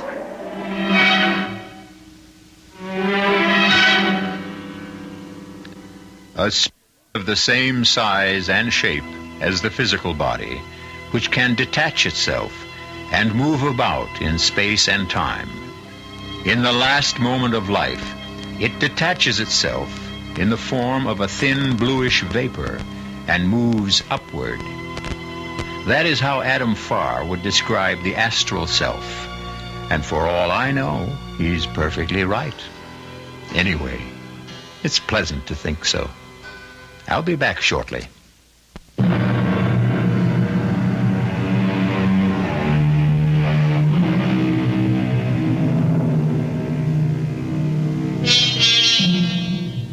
Perhaps you didn't believe a word of our story.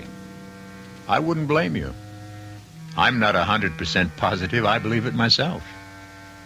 On the other hand, I'm not 100% positive I didn't believe it either.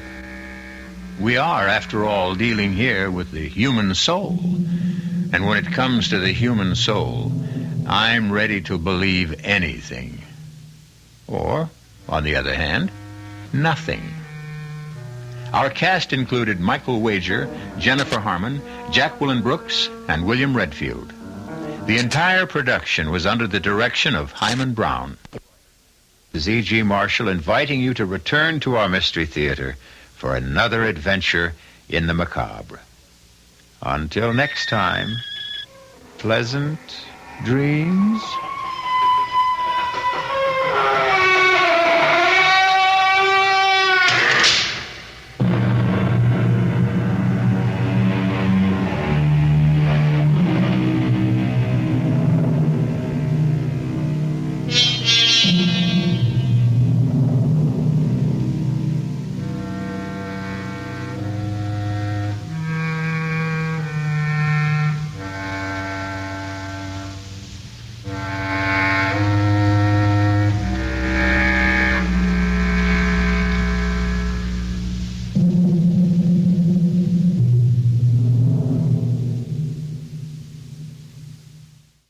And now, Mystery Theater, Brought to you in part by True Value Hardware, your store of first choice.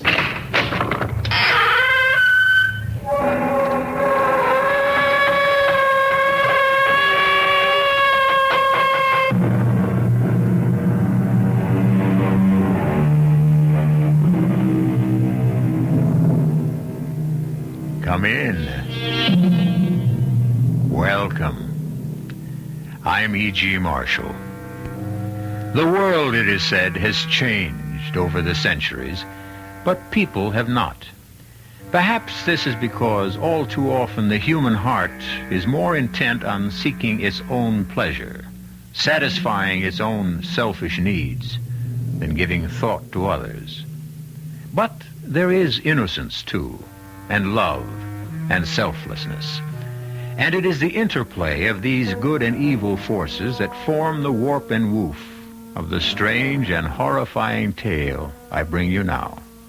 Listen. Oh, Murray, I tell you it was Chris. I talked to him. Chris is alive. Andrea, Chris is dead. No!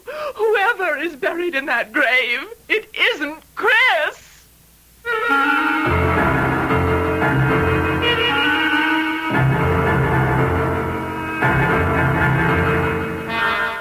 Our mystery drama, My Sister, Death, was written especially for the Mystery Theater by George Lothar and stars Paul Hecht and Beatrice Straight.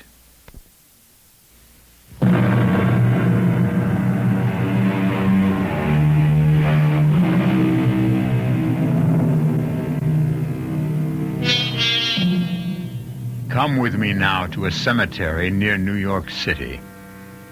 It is late afternoon, an afternoon of gloom and drizzle and cold, damp fog.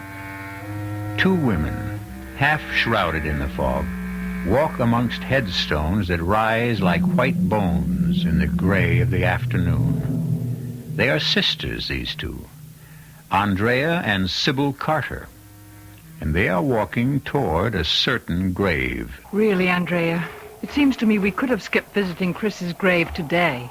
You needn't have come if you didn't want to, Sybil. When we buried our brother 2 weeks ago, I vowed to visit him every day. That's what I'm doing. But you can't go on doing this the rest of your life. Even Murray has asked you to be reasonable about it. Yes, come once a week, he says, or once a month. Well, you know what that would lead to. Coming not at all. No. I love Chris more than anyone else in the world, and I'm... Who's that?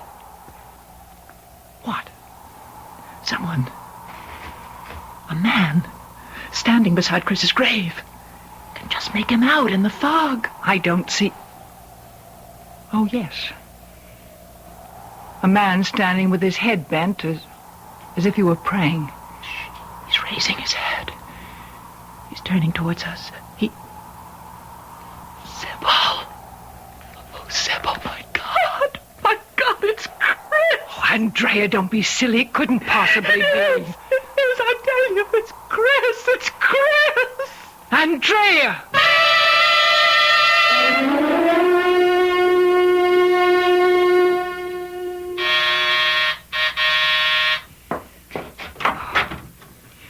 Oh, Murray, come in. Sorry I couldn't come the minute I got your call, Sybil. Oh, that's all right, Murray. I know how busy your law practice keeps you. Your estate, you mean, yours and Andrea's. Chris's death has raised all sorts of tax problems. I'm afraid his death has raised more problems than that. Yeah?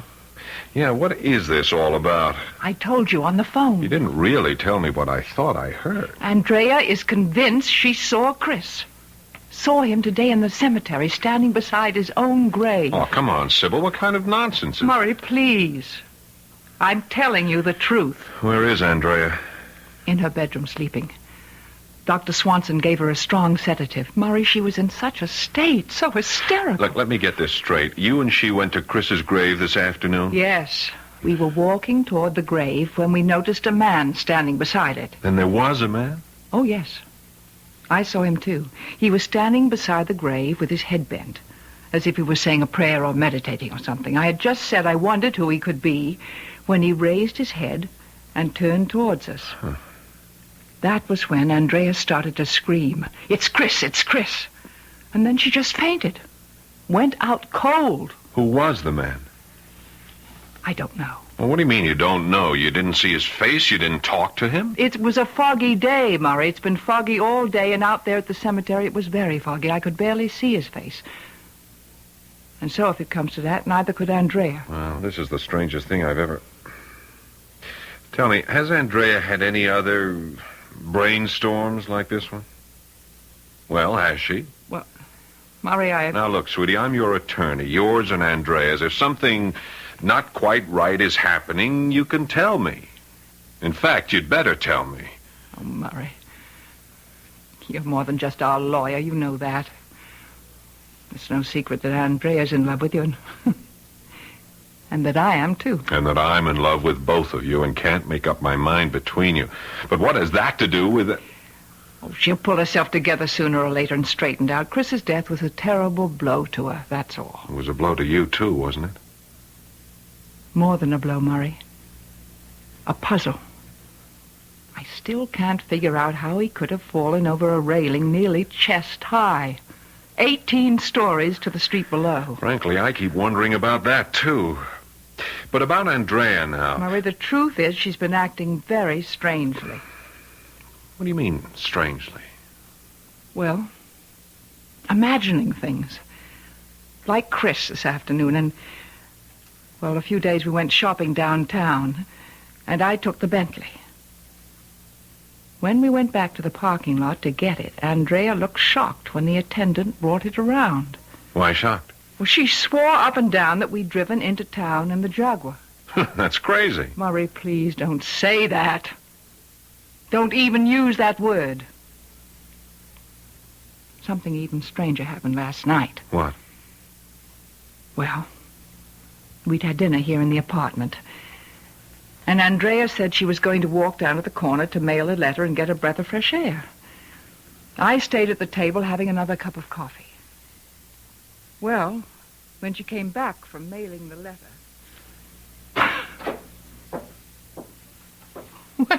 You couldn't have gotten much fresh air in that short a time. Fresh air? What are you talking about? What is all this? What's all what? Well, the table. The food, the dirty dishes. What do you think it is? I'm asking you. What is this? Oh, it's what's usually left after two people have had dinner. What two people? Oh, Andrea, come on now. Will you answer me? What do you want me to say? We had dinner. You went out to mail a letter and get a breath of... Andrea, what's the matter? We did not have dinner here.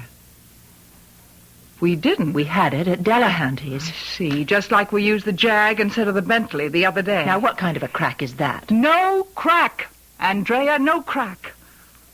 All I'm saying is you're imagining things again. I did not imagine the Jaguar. I am not imagining this. You and I had dinner at Delahanty's, not here. In that case, Andrea, where have you just come from? Come from? You went out to mail a letter and get a breath of fresh air, you said. You just came back. You just now walked through the door. If that doesn't prove... You're forgetting the earring. Earring? What earring? Here, look. You can see for yourself I've only got one earring on. Well, you must have dropped it when you... That's exactly what I said less than 15 minutes ago. When we got home from Delahanty's and were getting out of the car, I said, Sib, I've lost an earring. One that's from that jade pair that Murray gave me for my birthday. I said I wanted to search the car. And that's what I've been doing. I haven't been out mailing any letters. I've been searching in the car for that jade earring. Damn it, Sybil, don't look at me as if I've lost my senses. You know, I'm beginning to be afraid you have. I tell you, Sybil... If we had dinner at Delahanty's, what is all this food and these plates and everything else doing on this table? I don't know. Well, darling, I do. We had dinner here. No. I'm certain we couldn't have. What are you going to do? I'm going to call Delahanty. He's saw us there tonight. He came over to our table and chatted with us. We'll soon see whether we dined there or we didn't. Andrea, dear, please. You're simply going to embarrass yourself. Delahanty's. Oh, Del, is that you? Yes, who's this? Andrea Carter, Del. Nice to hear from you, Miss Carter. Calling for a reservation? What? We're pretty full up, Miss Carter, but I'm sure I can arrange something if Del, Yeah? Del, my sister and I, didn't we have dinner at your place tonight? You put me on, Miss Carter. We didn't dine there tonight? If you did, I didn't see you. Thank you, Del. He says we weren't there tonight. Darling, we weren't. Then I did imagine it all? Afraid you did, yes. But it was all so real. Oh, Sybil. Sybil, I'm going out of my mind.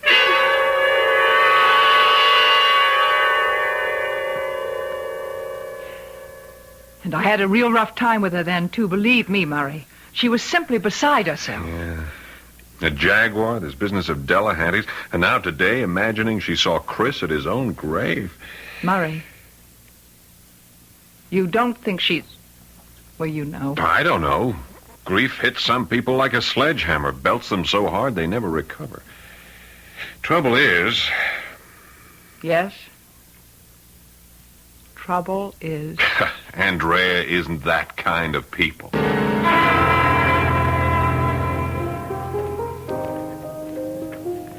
Well, Mr. Redmond. Hello, Del. Nice to have a future New York DA at my bar again. That'll be the day. That I make a district attorney, I mean. Me? I'd bet on it. You drink okay? Perfect. Long time no see. You've been busy, I guess, huh? Very. You too. I see Delahanty's is just as crowded as ever. I got no complaints. Carriage trade mostly. People that wouldn't go anywhere else but Delahanty's to dine and dance or just have a drink at a bar. Or gamble. How is that? Gambling does go on in the back room, doesn't it? Where'd you get an idea like that, Mr. Redmond? Oh, I have ways. If I'm going to help you win your bet and become DA someday, I got to keep on top of things, wouldn't you say, Del? Yeah. Well, nice having you with us again, Mr. Redmond. Hope to see more of you. Yeah. Before you go, Del. Yeah? A friend of mine, a lady friend, mentioned she thought she'd lost an earring here one night. An earring? Yeah, a jade earring. Would you know something about it, maybe? No, but we keep a lost and found box right behind the bar. Eddie, give me the lost and found box, will you? If it was lost here, Mr. Redmond, and we picked it up, it's sure to be... Well, thanks, Eddie. There we are. Now, let's see. Gold cigarette lighter. Look at them rings of dames. Leave them in the powder room. Money clip. Oh, here. An earring. This what you're looking for, Mr. Redmond? Yeah. Yeah, this is exactly what I'm looking for, Del. Well, hey, that look on your face. You look like you found a lot more than an earring. I have, Del. I have.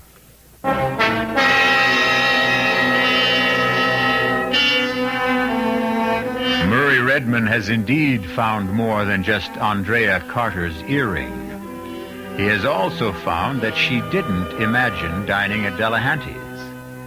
Nor then, in all likelihood, did she imagine driving into town in the Jaguar. The Jaguar which unaccountably turned into a Bentley. But as for imagining or not imagining her dead brother standing beside his own grave, well, we'll get closer to the answer to that when I return in a few moments with Act Two.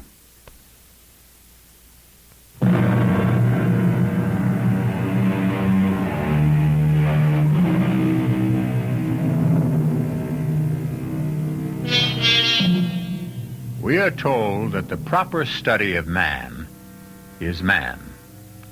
Personally, I prefer to study women.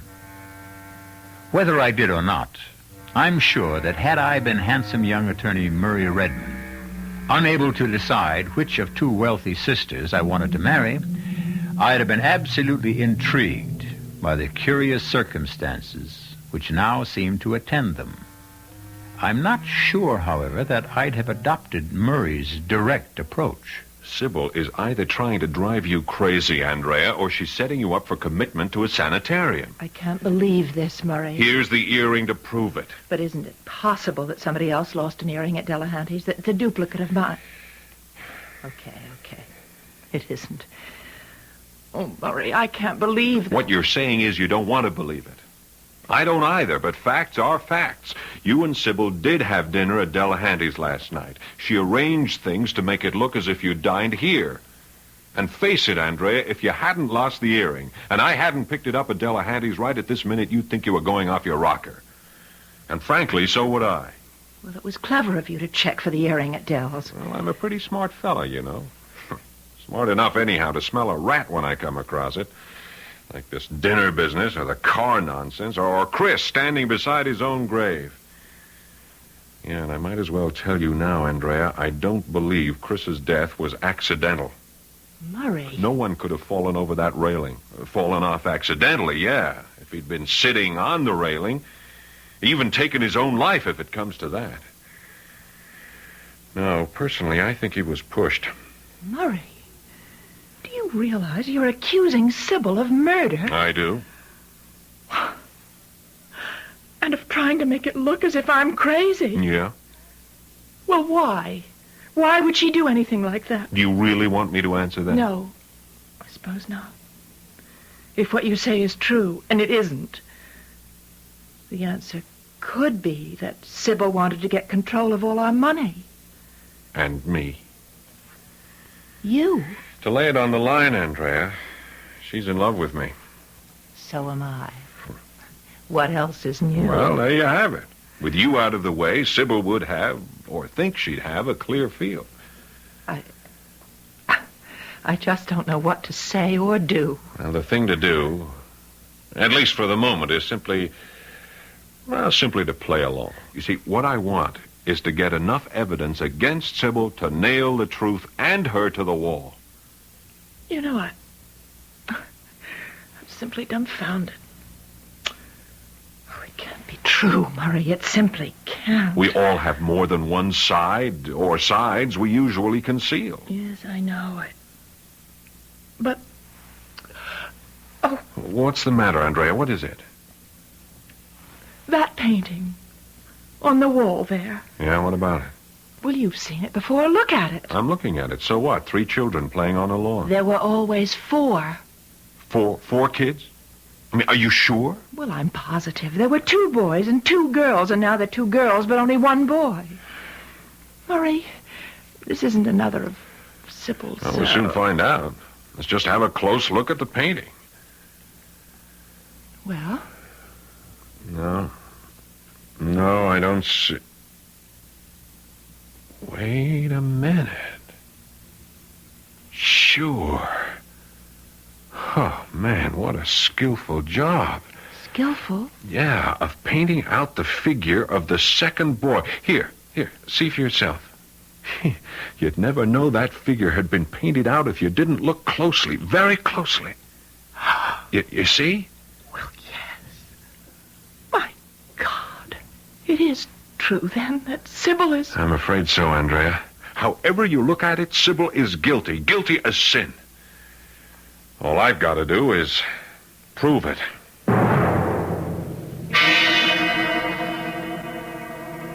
You get the hell out of my office, Redmond, or I'll throw you out. Cool it, Del. Just cool it. Cool it?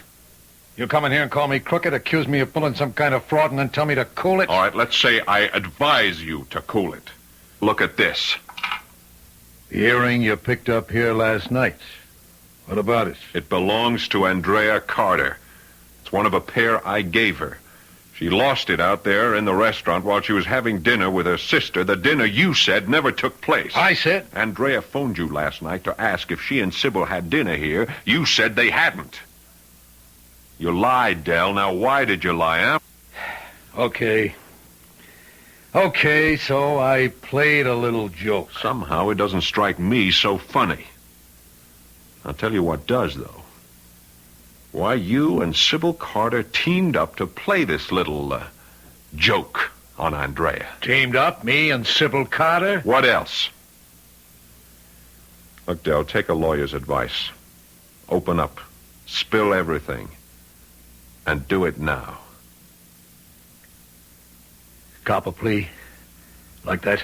Something like that. Chris Carter, the brother. Yeah? He was into me for over 12 grand. He gambled like it was going out of style and always lost. Go on. So he falls off the terrace of their apartment and gets killed. Mm-hmm. I'm out 12 grand. I call up the Carters and I get the Sybil dame on the phone. I tell her how I'm out a dozen big ones and she tells me to drop dead. Oh? But the next day, she shows up here and says she'll pay the dough if I'll help her play a little joke on her sister. Pretty expensive joke, wouldn't you say? I didn't say anything. If she's willing to get me off the pad for 12 grand, I'm willing to help her play her joke. So where's the harm in that? Who gets hurt? Worse than hurt, Del. Somebody could get dead. Real dead.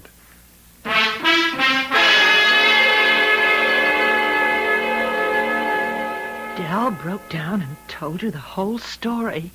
Just like that? It surprised even me. I guess he's not as tough as he looks, or acts. Fact is, though, that earring of yours stopped him cold. I had him dead to rights, and he knew it. Murray. Yeah? I want to face Sybil with this. Face her right now. She's bound to try another trick, and probably soon. Mm-hmm. And that could be the one that hangs her. If it weren't for you. Oh, Murray. I'd be out of my mind. I'd be stark raving mad this minute. No, you wouldn't. No, you're too level-headed for that. Well, forewarned is forearmed. You know what Sybil's up to. We both do. So she can't win, Andrea. Murray, when this is over, let's get married. I couldn't make up my mind which one of you I wanted for a wife, but I guess I can now. Andrea, I definitely can now.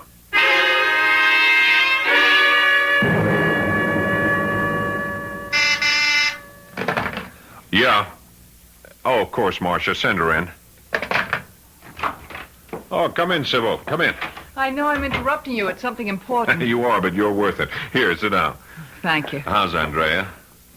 She's my reason for being here, Murray. Well, what do you want to tell me? Murray, I'm worried about Andrea. Terribly worried. You mean her nervous attacks? But they're more than that, I'm afraid.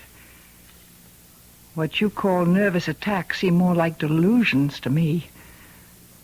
I'm beginning to think that she is on the verge of insanity. Has something else happened? Yes. There's a picture on the wall of the living room. A painting of 3 children playing on a lawn. Yeah? Andrea swears that there were 4 children in the picture, not just 3. Well, were there? 4 children in the picture, I mean. Well, of course not. There were always 3. Well, yes. You don't sound too sure. What I'm trying to say is, well, I couldn't swear in a court of law that there were always 3 children in the painting. Well, you know how we look at things after a while without really seeing them. What I am saying is that if there are 3 children in the painting now, then there must have always been 3, not 4. Makes sense. Which Andrea's saying that there were 4 doesn't. That, combined with everything else that's happened since Chris died, has got me worried. It's something to worry about. So what I came to ask you, do you think I ought to get her to consult a psychiatrist? Might be a good idea. Would there be any danger in it? Danger? Well, I mean, if she went to a psychiatrist and he discovered that she was seriously ill, I mean, really insane, would she be committed or something like that? Well, it depends. On what? First of all, whether she was dangerous to herself, others. If he felt that she was, he'd certainly recommend placing her in a sanitarium where she could be cared for and perhaps, in time, cured. If that was to happen, if he made that decision, you'd have to sign papers of commitment. Oh. Would you? I don't suppose I'd have any choice, would I? Oh, there's always a choice. Another thing. If anything like that were to happen, what about the estate? You know as well as I do, Sybil, that you'd be in complete control. Well, no, I didn't know. Your father's will divided his fortune equally among the three of you. You, Andrea, Chris. You and Andrea came into Chris's share when he died several weeks ago. If you signed papers certifying Andrea as insane, she would be declared incompetent to handle her affairs, and as next of kin, you'd take over for her. You didn't know that? As I said, I don't know much, if anything, about these things. That's why I came to see you. Yeah. Well, now you know. Sorry, excuse me, Sybil. Yes, Marcia. Oh, yeah, put her through. Murray, come quickly, please. Andrea, what is it? Murray, we're wrong. All wrong. It isn't Sybil. She's not playing tricks. Murray, I am going out of my mind. What happened? I can't talk. Murray. Yeah. Please, God. Andrea, where are you? Okay, I'm on my way.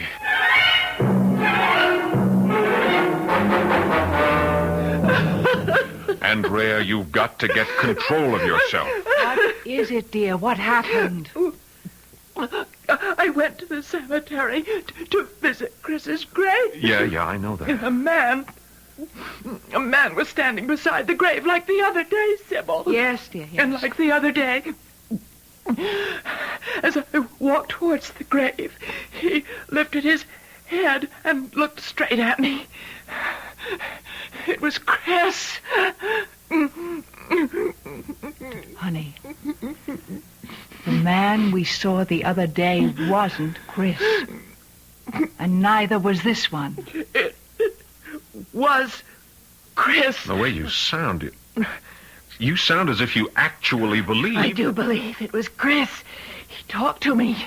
You what? He said, as I came towards him, he held out his arms to me and he said, "Hi, sis. Thanks for coming." And it was his voice? His voice. His face. Oh, Murray, I tell you, it was Chris. It was Chris to the life.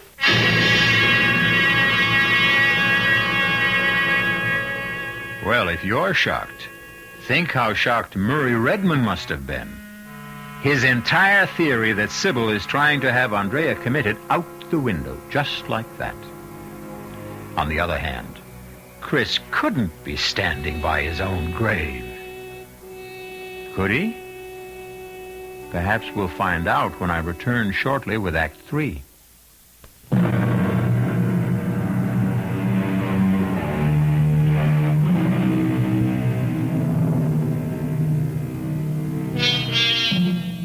It is almost axiomatic that at those moments in life when we are absolutely sure we are right, something happens that shocks us with the knowledge that we are absolutely wrong.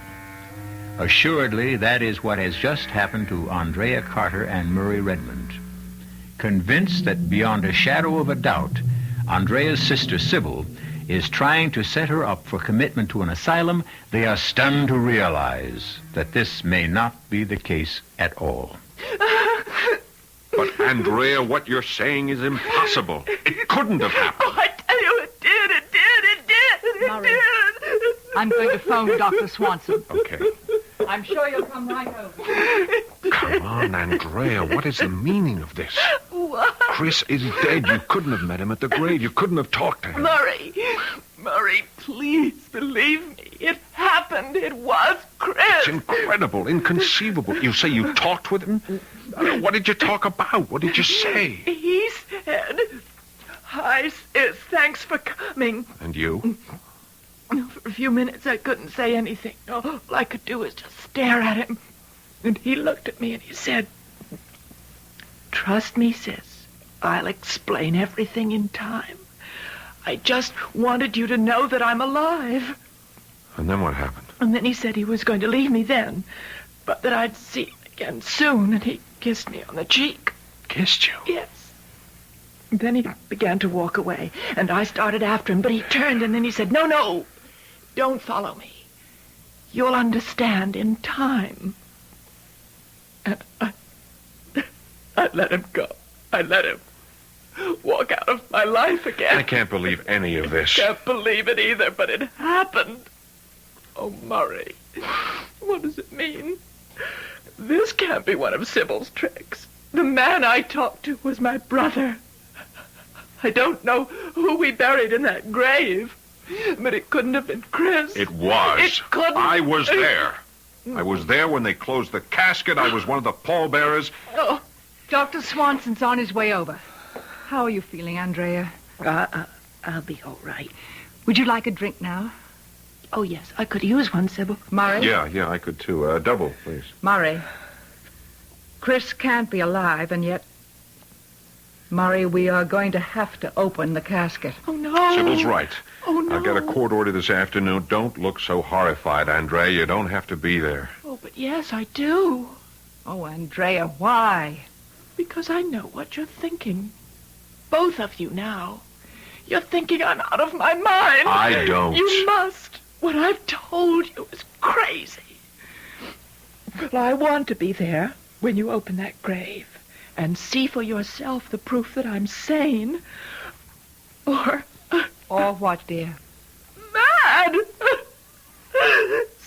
Stark mad!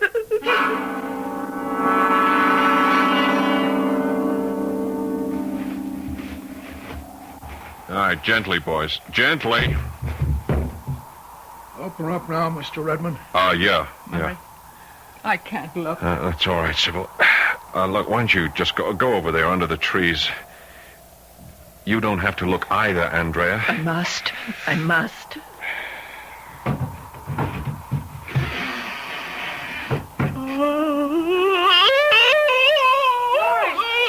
No, stay there, Sybil. Sybil, don't come here. Don't look. Murray. All right, close it up, boys. Close it up. The coffin, who's in it? Is it... Yes, it's Chris. And for the last time, Andrea, I do not think you're crazy. You're as sane as I am. Then, my meeting with Chris and talking to him, it was a trick. Yes. But how could it have been done? How could Sybil have managed it? I don't know. You said that Sybil is clever. I'd say she's diabolically clever. Andrea, I brought this along. I want you to take it, and I want you to keep it near you. A gun? Yeah. Murray, I'm scared to death of guns. I couldn't even touch that thing. Now listen to me. There's no question in my mind now that Chris's death was not accidental. Sybil... He was pushed off that terrace out there. I'm sure of it. I'm equally sure that Sybil may try to kill you. Oh, no. It's a possibility. Her plan to have you committed is not working out, not as fast as she'd like to.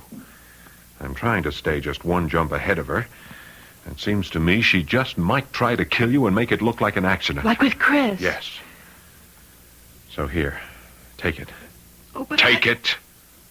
And keep it near you at all times. You understand? At all times.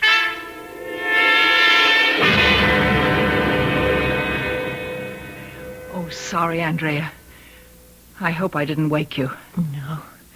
Just resting, Sybil. You want something? Well, yes. I thought we might talk. About what? Andrea, I've been doing a lot of thinking about this, about you. And I think you ought to see a psychiatrist. Oh. So does Murray. Anyhow, he doesn't think it would be a bad idea. You've discussed it with Murray, have you? I love you. Murray loves you. It was only natural I should go to him for advice. You are lying, and you know it. What are you talking about? You are either trying to drive me out of my mind or trying to make it look as if I am so that you can have me committed. Andrea! Everything that's happened to me since Chris's death, which was no accident, Sybil. You killed him. Everything that's happened since then. Every strange, incredible thing That business with the cars, the dinner bit, the painting with only 3 children in it instead of 4. Oh, yes, and even my meeting with Chris. Chris in the flesh. I don't know how you managed that, but it's all been arranged. Every single thing arranged by you. Why should I do such things to you? To get control of the money that we share jointly. To get Murray for your husband. You are out of your mind. To think that I would do anything so vicious, so depraved. Yes, vicious and depraved. You.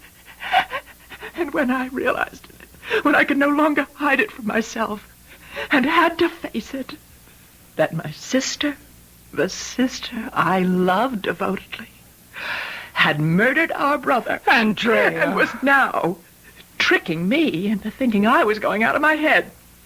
When I realized that, Sybil, I didn't want to live anymore. I wanted to die. Oh, Andrea, I wanted dearest. to die. What are you doing? Murray gave me this gun to protect myself with against you. I told him I was scared of guns. I'm afraid even to touch them. But I didn't tell him why. I didn't tell him I was afraid I'd use it on myself. Andrea, no! Yes, I can't go on living, Sybil. All that meant anything to me is gone. Chris is dead. You've turned on me. You want me dead and out of the way so that you could have the money and Murray. Right, then. You shall have what you want now. Give me that gun. Give it to me. You bicycle. Give it.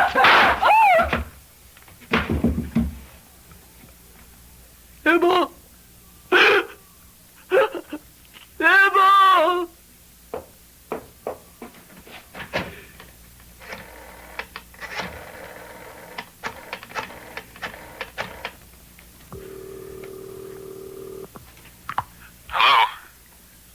Murray, this is Andrea. Yes, Andrea. Murray, I've just killed Sybil.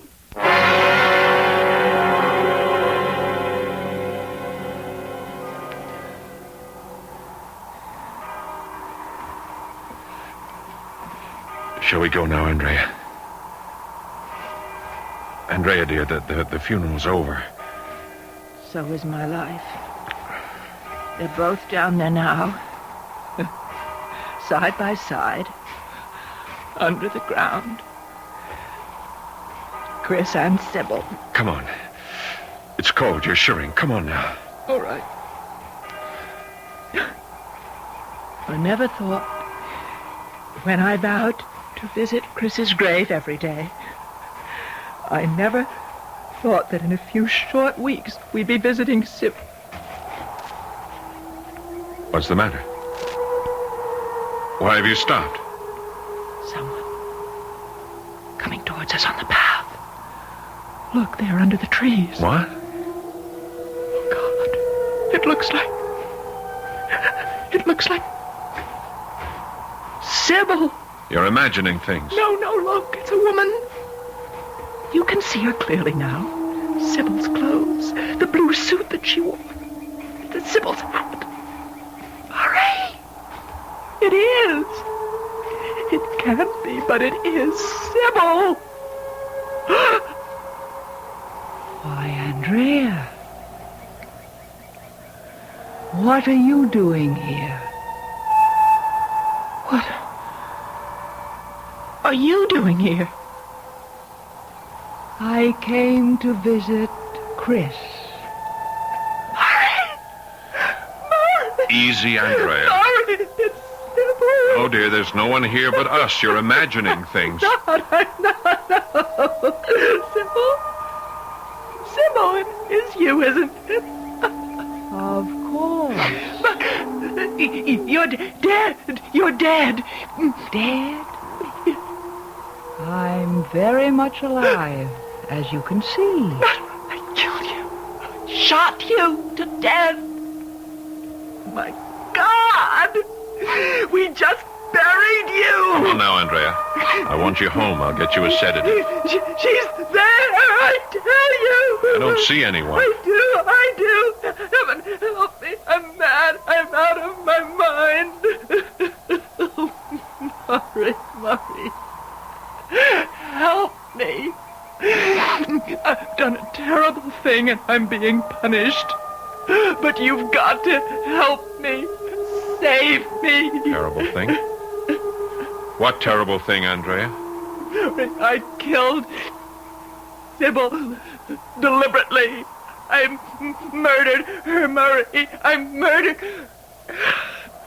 her just as I murdered Chris.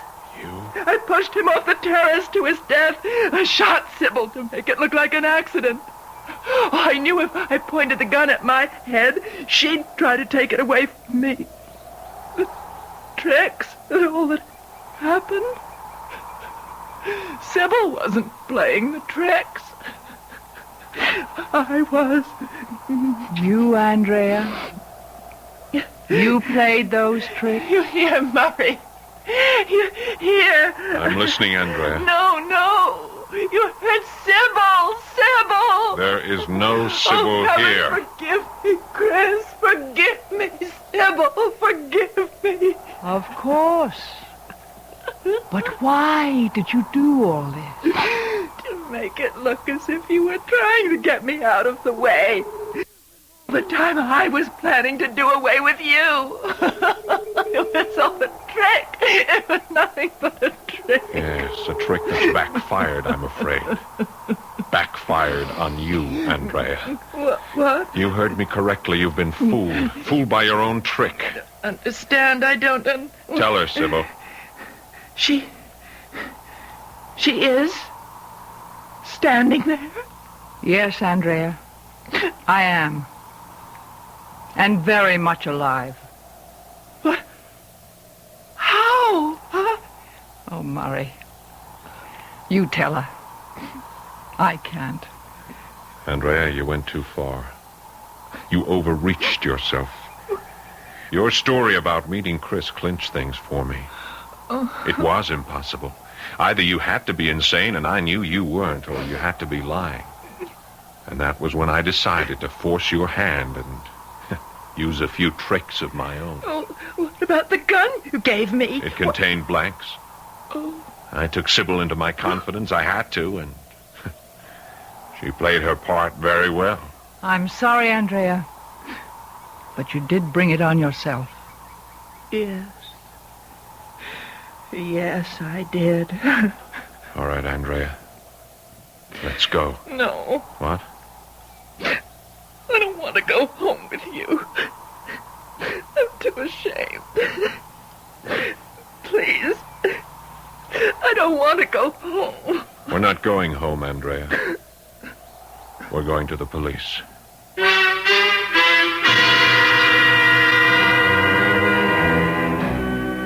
As I said at the outset, the world changes, but people do not.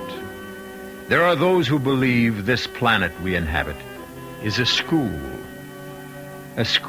where we are sent by God, by Providence, what you will, to learn to be better. Experience, of course, is the teacher, a harsh teacher, but an effective one.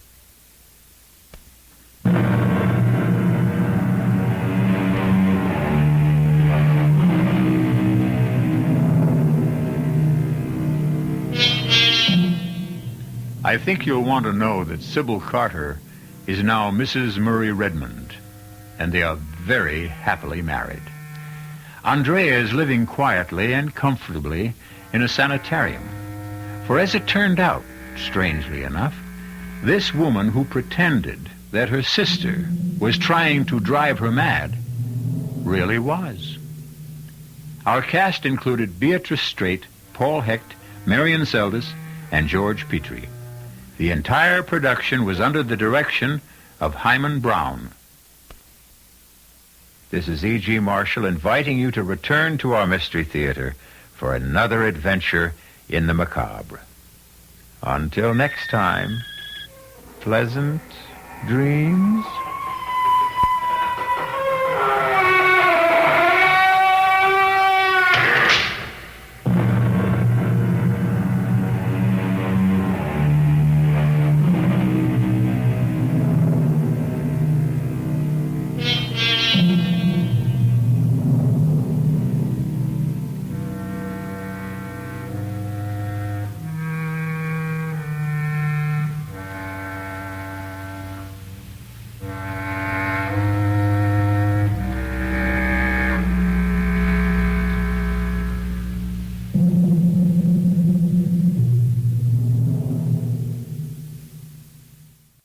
And now, Mystery Theater, brought to you in part by True Value Hardware, your store of first choice.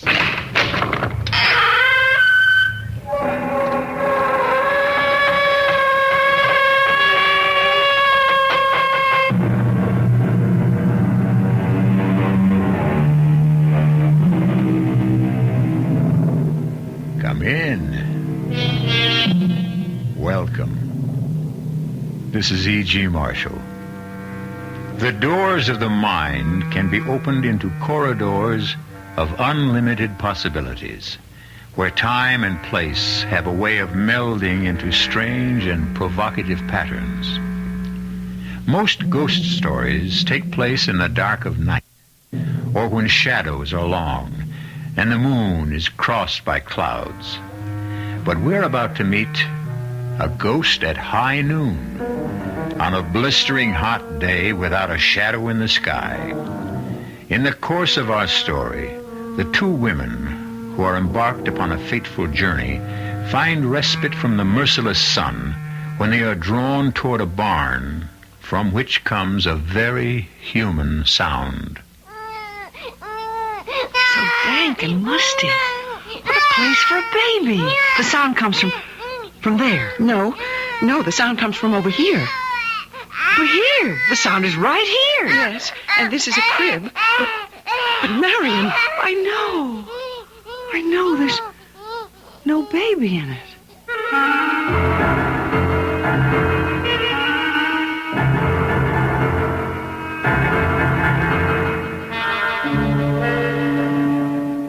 Our mystery drama, Ghost at High Noon, was written especially for the Mystery Theater by Elizabeth Pennell and stars Celeste Holm.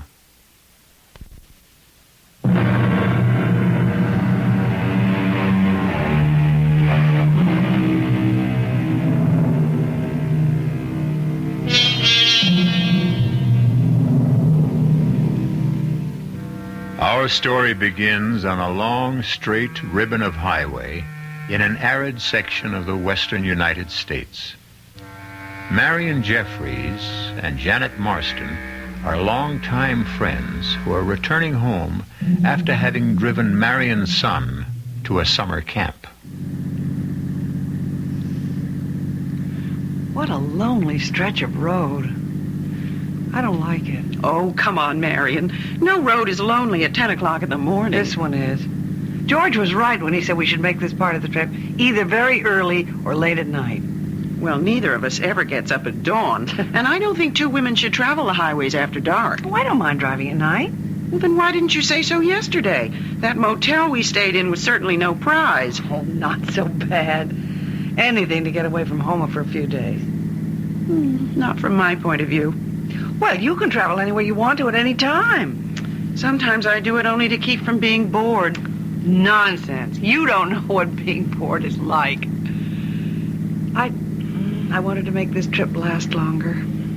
Really, Janet, it's an adventure for me. Well, I've enjoyed it, too. It's given us a chance to catch up. But I must say, this stretch of highway is deadly dull. Well, I wouldn't mind if it weren't so beastly hot. And there's not a car in sight. Marion, I have an uncomfortable feeling that there are things ahead of us on the road. Oh, I'm glad you're not driving. But don't you see those wavy lines? Shapes rising up, coming closer and then fading away? Sure, heat haze. And over there, look. Nothing but bare, dry land and sagebrush. I swear I see buffalo and Indians. This terrible August heat has gone to your head. But I admit I'll be glad when we get to the next... Uh-oh. What's the matter? We're losing speed.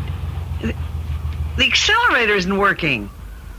Oh, please, let's not have a breakdown way out here. Motor's dead. But we're miles and miles from anywhere. I know. Well, let's do something. We can't just sit here.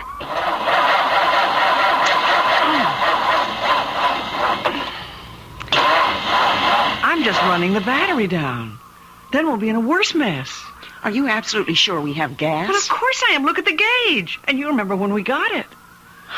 I'll look under the hood. Isn't that what you're supposed to do? Well, if you know what you're looking for. Good Lord, feel that blast of hot air. You better get back in while I check the manual. It's here, somewhere in the glove compartment. Marion, it must be 110 out here. Ouch! What's the matter? The hood. It's so hot I can't touch it. Well, get back in the car while the air conditioning lasts. We just better let the motor cool off. Cool off? In this blazing sun? Hurry, close the door. So now what do we do? I feel so helpless not knowing about what makes a car run. Or stop running? George always says, oh, skip it. I'm going to study this manual and see what happens when a motor's overheated. Maybe if I put on these gloves. Gloves in this weather? Well, then I could open the hood and look for a loose wire or You something. stay here. We'll think of something. I'm thinking very hard. No barn, no tree. Marion, what if we really are... Take it easy, Janet. I said this trip was an adventure, so let's make the most of it. Then I suggest that we get out and start walking. Absolutely not. The best thing we can do is sit quietly here in the car. That's not my idea of an adventure. Someone's bound to come along. Janet? What? Look. Look over there. Is your window closed tight? Make sure. It's a dust storm heading straight for us. That's not a storm. It's someone coming. But there's no road out there. Nevertheless, someone is coming. Well, they must be choking with dust. It's almost too thick to see us. We'll flag them. We'll flag them down. I'll get out and wave this scarf. Only, well, fantastic. It's horses. Janet, this is unbelievable. Look at what they're pulling. It's a mirage. It must be a mirage. No, they're real. Marion, you said I was suffering from heat Not haze. this time. You do see what I see, don't you? A covered wagon. And a man who looks at least 150 years old.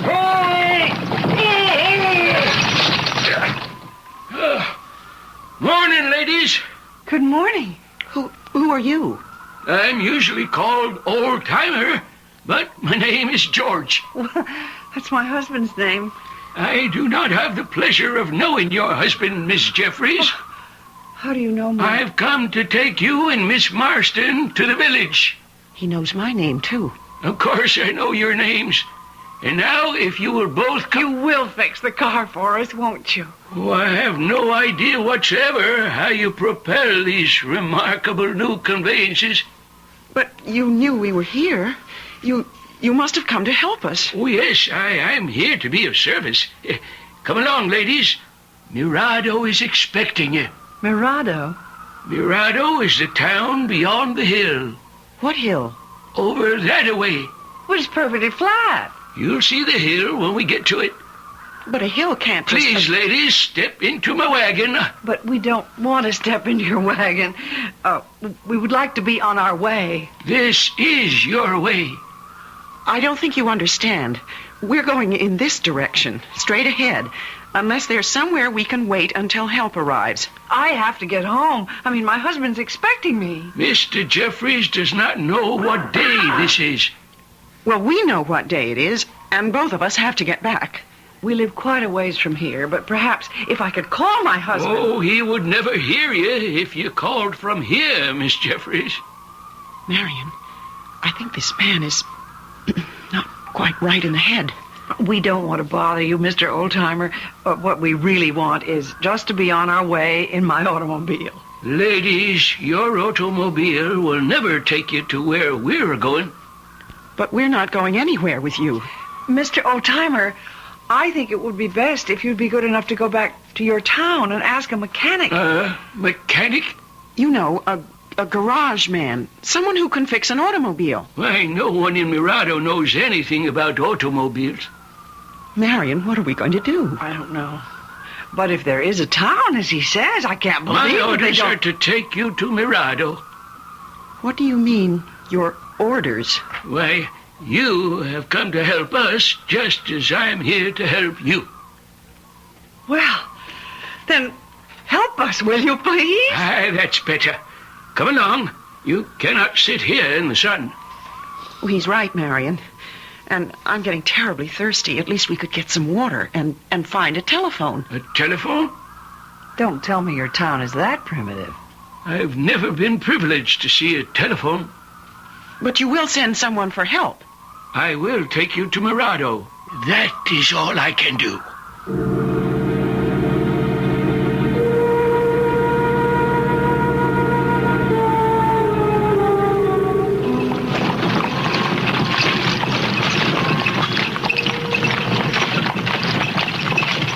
How strange to be riding in a covered wagon. It's not nearly as uncomfortable as I thought it would be. That's your idea. At least the countryside is changing. It sort of lulls you. Why, look, Marion, there is a hill. And we're climbing.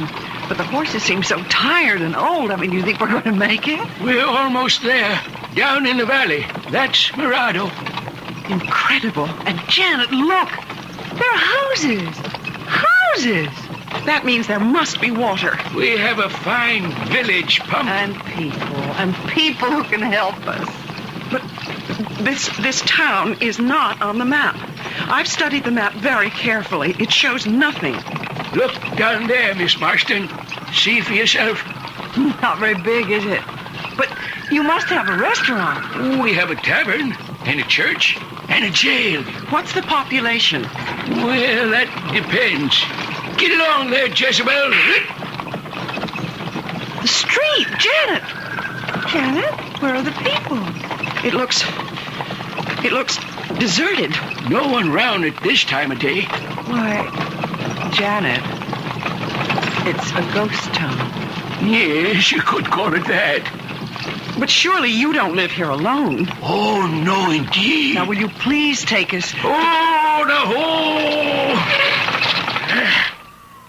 If you'll step down, ladies, you can get yourselves a drink at the town pump. I can hardly wait.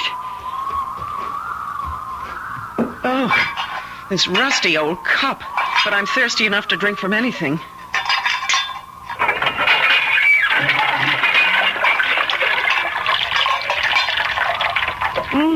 I'd like to put my head under it. Feels wonderful on the hands and arms. But it tastes so brackish. Hasn't been used in a long time. Now, where can we go for help? I will show you the points of interest. No sightseeing right now, please. But thank you. Do you have a telegraph office? Oh, no, indeed, Miss Jeffries. Scouts used to take our messages, although there is now no reason to send a message. No reason? Tell us right now how to find someone who will go to the next town. Ladies, you are going to stay in Mirado. Well, I suppose we're going to have to for an hour or two. You have come home, Miss Jeffries. Oh, stop making jokes, Mr. Oldtimer. Mirado's a place where people stay forever. Stay? In this deserted place? We'll soon see about that. Let's go to the mayor or to the police chief or anyone in charge. You won't find them now. Not a soul till a stroke of noon. Why not? Someone must live in these houses. Where are the people? Asleep, Miss Marston. They're sound asleep. That store over there. Surely inside we'll find someone who... No one there yet, Miss Jeffries. Well, I'm going to look anyway. Will you come with me, Marion? Yes, but it's all so quiet and eerie. Not a sound. Oh, you'll hear sound, all right. In the barn, cross road, out in that field. What sort of sound? Find out for yourself. You're not being very helpful. I don't like this place. Mr. Oldtimer, you have some explaining to do. You said we were expected. You are, dear ladies, you are. Who are you? How did you know our names? It was destined that you were the ones to be chosen this time. What are you talking about? Please, Mr. Oldtimer. Chosen for what? On the hottest day of the year, when the heat haze spreads across the desert, Mirado comes back to life and claims two people from the modern world.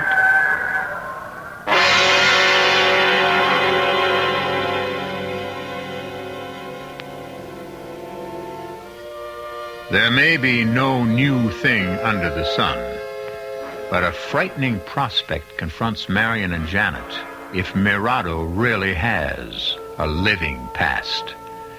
It is possible that George is merely a foolish old man, touched in the head by too much heat. But on the eerie streets of a ghost town, you never know what sinister forces may be at work. The two distraught ladies seem to be getting further away from help with each passing moment. We'll return to them and the old-timer shortly.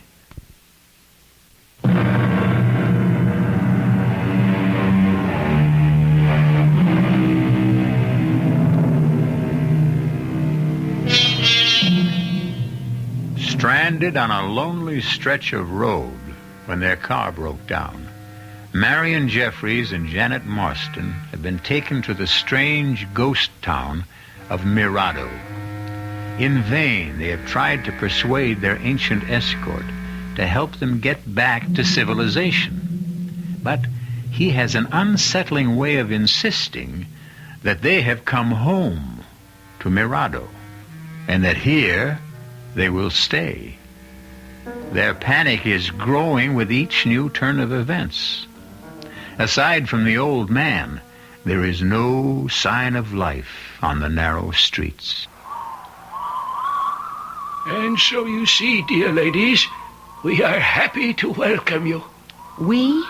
You keep saying we. Where are the others? Later, Miss Marston. You'll meet them later. We really can't stay very long. Miss Jeffries, I'll show you to your quarters. My quarters? Truly, we are not planning to be here long. Come with me, both of you. We need you, Miss Jeffries, in the tavern here. Come, we'll go inside.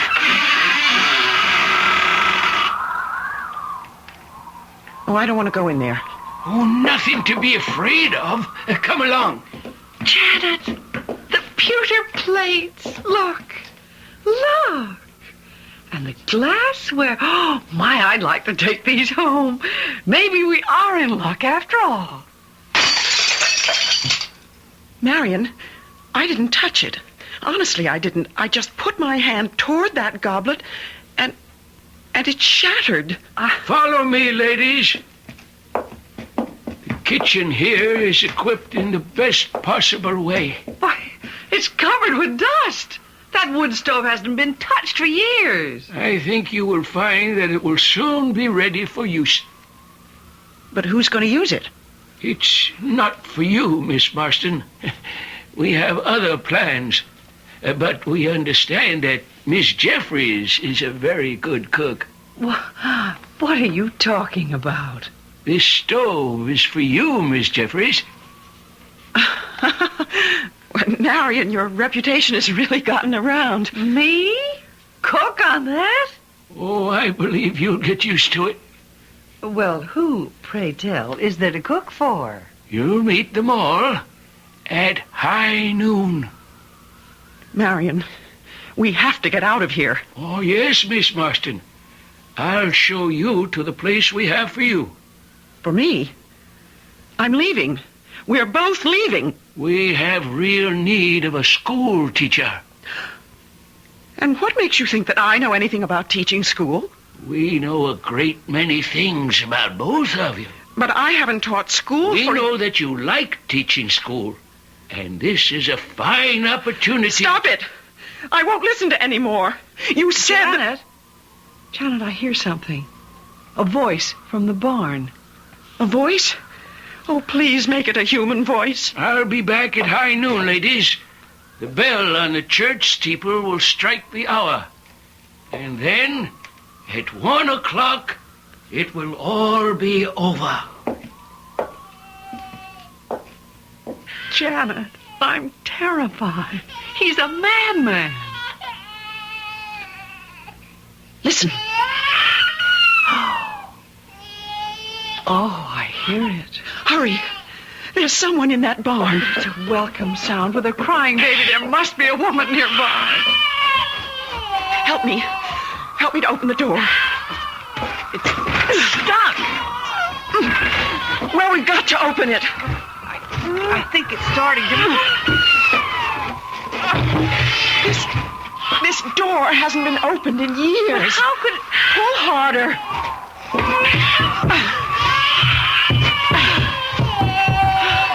Oh, there.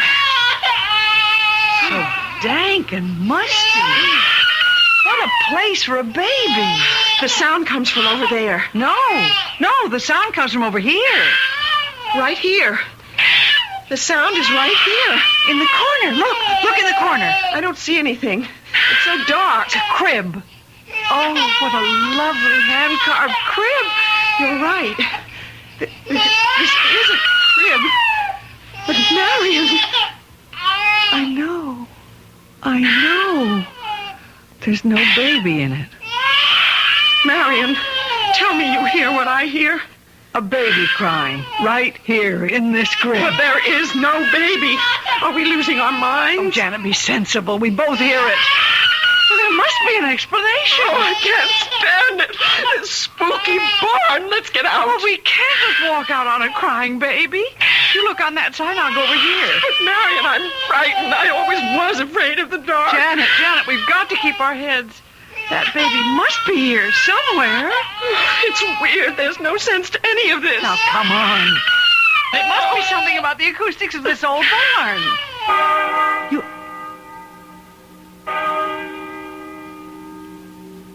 The crying has stopped. Oh, Marion, I'm scared to death. Listen to that bell. 6, 7, 8. The old man kept talking about something happening at 12 o'clock. Let's get back to town. I tell you, I'm afraid. Well, you're the one who doesn't like the dark. We can't stay in here. But the baby that was crying. But there's no crying now. There must be a reason. Come on, we've got to find out. Look, Marion, out on the road to town, people. Thank heaven. Those 2 men in the field. Let's go talk to them. How odd. They aren't moving. They look like statues. Or that painting. Yes. It's the Angelus. And that girl who's running. Only she isn't running. She's standing still. 12. 12 must be the magic number. That girl is moving now, and she's coming this way. Little girl? Little girl? Can you tell her stop? Please stop. We want to ask you. She didn't hear us. She didn't even see us. Well, those 2 men. Let's talk to them. Sir, would you tell us, please? Please, we don't want you to stop your work, but we do need your help. I mean, where can... No use. They can't see us or hear us. This is impossible. They're here. Janet, you do see what I see, don't you? A man with a spade and a man with a hoe. Exactly. So I'm going to find out... But the way they're behaving. This can't be true. It can't be real. Nonsense. They're ghosts. I don't believe in ghosts. Now, I'm going to make this man talk to me. Look out. You'll be hurt. That hoe is sharp. This man is real. His hoe is real. Marion, don't go any closer. I'm going to touch it. No! Marion, no! You can't grab his arm. Mister, you have to listen to me. He stopped breathing. I'm not sure he ever was breathing. But he's standing there. His eyes. Look at his eyes. Let go of him. It can't be. It can't be. He's gone right back to work again. What about the other man? No use. It would be the same thing. We can try. No. Marion, I can see the look in his eyes, too. He's dead. Just like the other one. Let's get away from here. Only, where can we go? Well, I'm coming around to your point of view.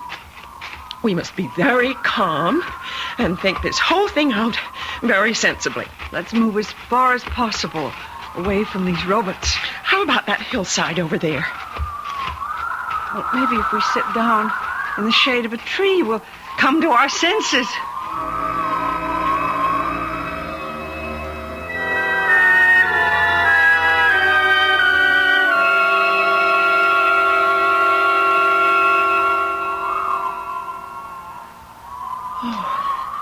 It's peaceful here. But, Janet, We can't stay here. I'm getting hungry. Maybe that old man was right. What do you mean? Perhaps you do belong in the kitchen. What a terrible thing to say. Oh, I'm only kidding, Marion. But you were the one who wanted adventure. Enough is enough. Today will last me for a lifetime. That's what I mean. You're talking very strangely. I feel strange. I felt strange all day. Ever since seeing those buffalo.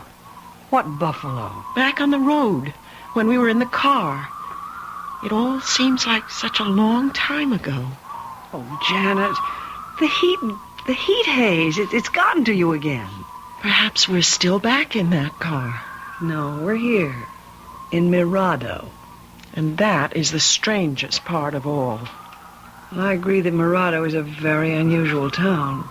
But now that it's 12 o'clock, if George was right, if we just go down to the center of things... Marion, do you really believe there is such a town as Mirado?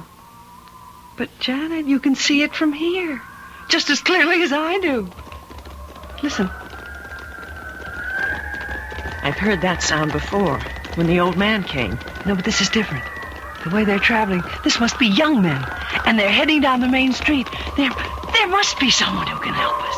Ghosts. They're all of them ghosts. Janet, snap out of it. Come on. Come on. Where are we going?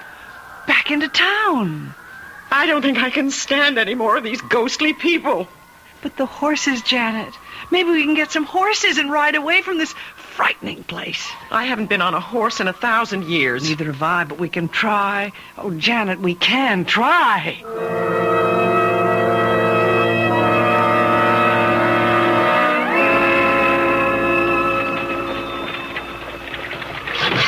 See? They all look so busy. What did I tell you? Siesta time is over. Everyone's awake now. They're far from awake, Marion. The blacksmith shop's over there. And that should be the place to find out about the horses. Hello, ladies. How are you getting along? It's the old-timer. Thank goodness, Mr. Old-Timer. George, please, we can talk to you. At your service, ladies. You'd better be of more service than you were the last time. Well, I know it was you who brought us here, but we simply don't understand. It's all very simple, Miss Jeffries. You heard the clock strike 12? Yes, we heard the clock, and we can see the people. I had my orders. Everything will work out within the hour. Good. Then you will take us back to civilization. Nothing of the sort. As I told you before, you're staying here. But we don't belong here. Those other people, they're ghosts. I've told you over and over again. You have been selected. But you said at 12 o'clock we would understand. And that everything would be all right. It is, dear ladies, it is. We need you, both of you, to go with the others. We'll pay you well, very well, for you to take us away from here. Anything you ask. I do only what I'm supposed to do for Mirado. There is no such place as Mirado. Right before your eyes, Miss Marston. As you said yourself, it's a very busy town. Oh, Janet, come on. We're going to the blacksmith shop.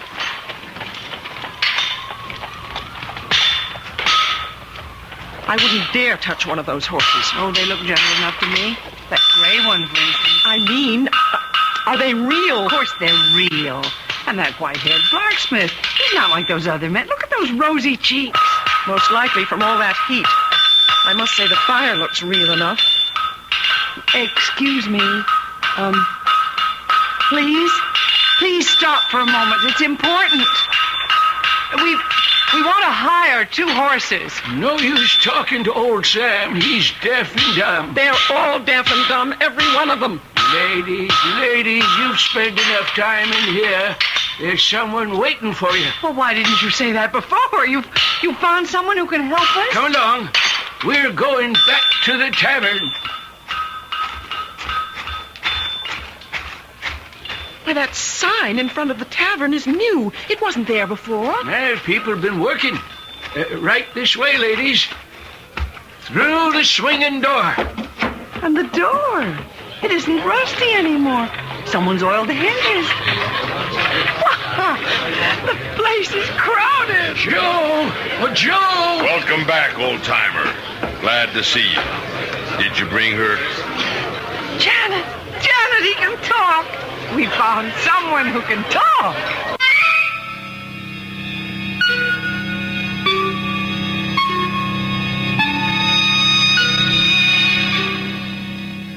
Well, things are looking up. Or are they? At least there seems to be one other living soul in Mirado.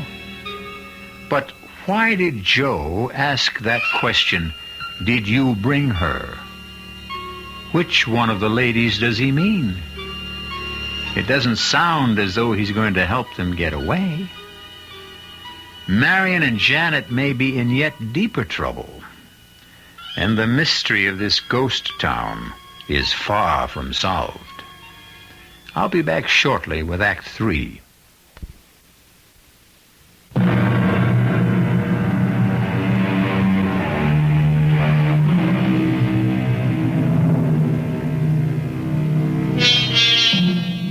At the stroke of noon, the little town of Mirado seemed to burst into life. The streets are crowded now as people come out of their houses and go about what looks like normal everyday business. And there are workmen in the fields. But something is wrong. If you or I should try to speak to these people, would they answer? Our two frightened travelers had no one to turn to except the old-timer. But at last they have heard the sound of another human voice. A man named Joe. I asked your old-timer. Did you bring her? I certainly did. She's right here. Marion, which one of us is he talking about? Mr. Joe? Is that your name? Did you explain to her that there is a great deal to be done? I tried. He didn't explain anything, Mr. Joe. You tell us. Oh, no use talking to him at this stage. He can't hear you. But he answered you. Why can't he talk to me? Not 1 o'clock yet. You're still in the other world. I'll make him talk. Your name is Joe. You run this tavern, and we need help. Old-timer, did you show her the kitchen? Marion, it's you he's talking about. We've got plenty of complaints today about the food. Look at all the customers. Yeah, looks like a full house. Did you show her where everything is? Tried to, but so far, she doesn't seem to quite understand. Oh, she will. You tell her we'll take real good care of her. Nobody ever any more popular around this town than the cook. What'd you say her name is? Miss Jeffries. You stop talking about me like that and talk to me. You hear? Like I told you, Miss Jeffries, he cannot hear you. He's got to hear me. Now, please, Mr. Joe. You look like a sensible man. You can tell us what this is all about, please. Well, George, got to be going. Trouble in the kitchen. See here. He can't see you either, Miss Jeffries. Not yet. You tell that new cook she's very welcome. You're going to like working for Joe. He's a fine gentleman. Stop it! I can't stand anymore. Janet, that sad-faced woman in the corner. Let's ask her. No use. I already tried. Just like the rest. That's Miss Crawford. Widow lady.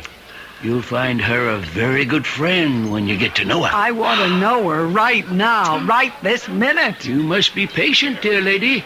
Not now. We're on our way to the schoolhouse.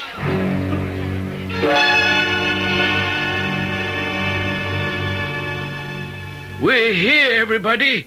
Get ready. Oh, Janet. What a darling one-room schoolhouse. No one-room schoolhouse was ever darling.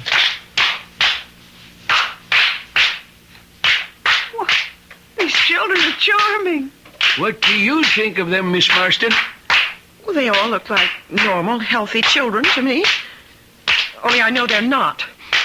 Oh, I don't know from minute to minute what to believe anymore. You'd better believe, Miss Marston. The children are doing this specially for you. They look as though they're singing. They are. And very nicely, too. Well, then why can't I hear them? Why? In time. You'll hear them when you are their teacher. But I'm not going to be their teacher. Miss Marston, our teacher is old, as you can see. All the children have learned songs and games. I didn't think anyone still used those little bells. What are they going to do now? I think it's time for arithmetic. Oh, what a bright-looking little girl. The one going up to the blackboard. There. You see? 7 times 9. 7 times 9 does not equal 56. That's just what I mean, Miss Marston. But that teacher is nodding her head. This is outrageous. Just as I told you, we need someone like you around here. Why, I'm going up to that blackboard and put her straight. Oh, no, Miss Marston. You can't do that yet. But I'm going to. Don't do it, Miss Marston. Children, this number on the blackboard is wrong. Here's the way it goes. Oh, dear, this chalk, the chalk won't write on the blackboard. Don't worry, Miss Marston. Here, young lady, you take the chalk and I'll show you the right answer. They've gone back to that game. Here, now I want to show you something. It's no use, Miss Marston. None of them can see you. Well, then why did you bring me here? So you'd know what to do later on. You keep saying that. We've been looking for someone like you for a long time, Miss Marston. And you've come to us at last. You will be there, teacher. You must be joking. Everything is a ghastly, hideous joke. That will be enough, children. It's time for us all to go. Marion, I have a feeling that the stage is being set for some tremendous catastrophe. The hour is approaching, and I must get to my station. Old-timer, please don't leave us. George, you're our only hope. It's 1 o'clock. Hurry, run to the town hall. Marion, listen. I heard the clock strike 1. But the people, they're all talking now. All of them. And they can see us. Look, they're beckoning to us. Let's catch up. It's Dusty. Storm. The beginning of a terrible storm. Look over there. I told you. What did you tell me? This morning when I saw those buffalo and the Indians. The town hall. Hurry.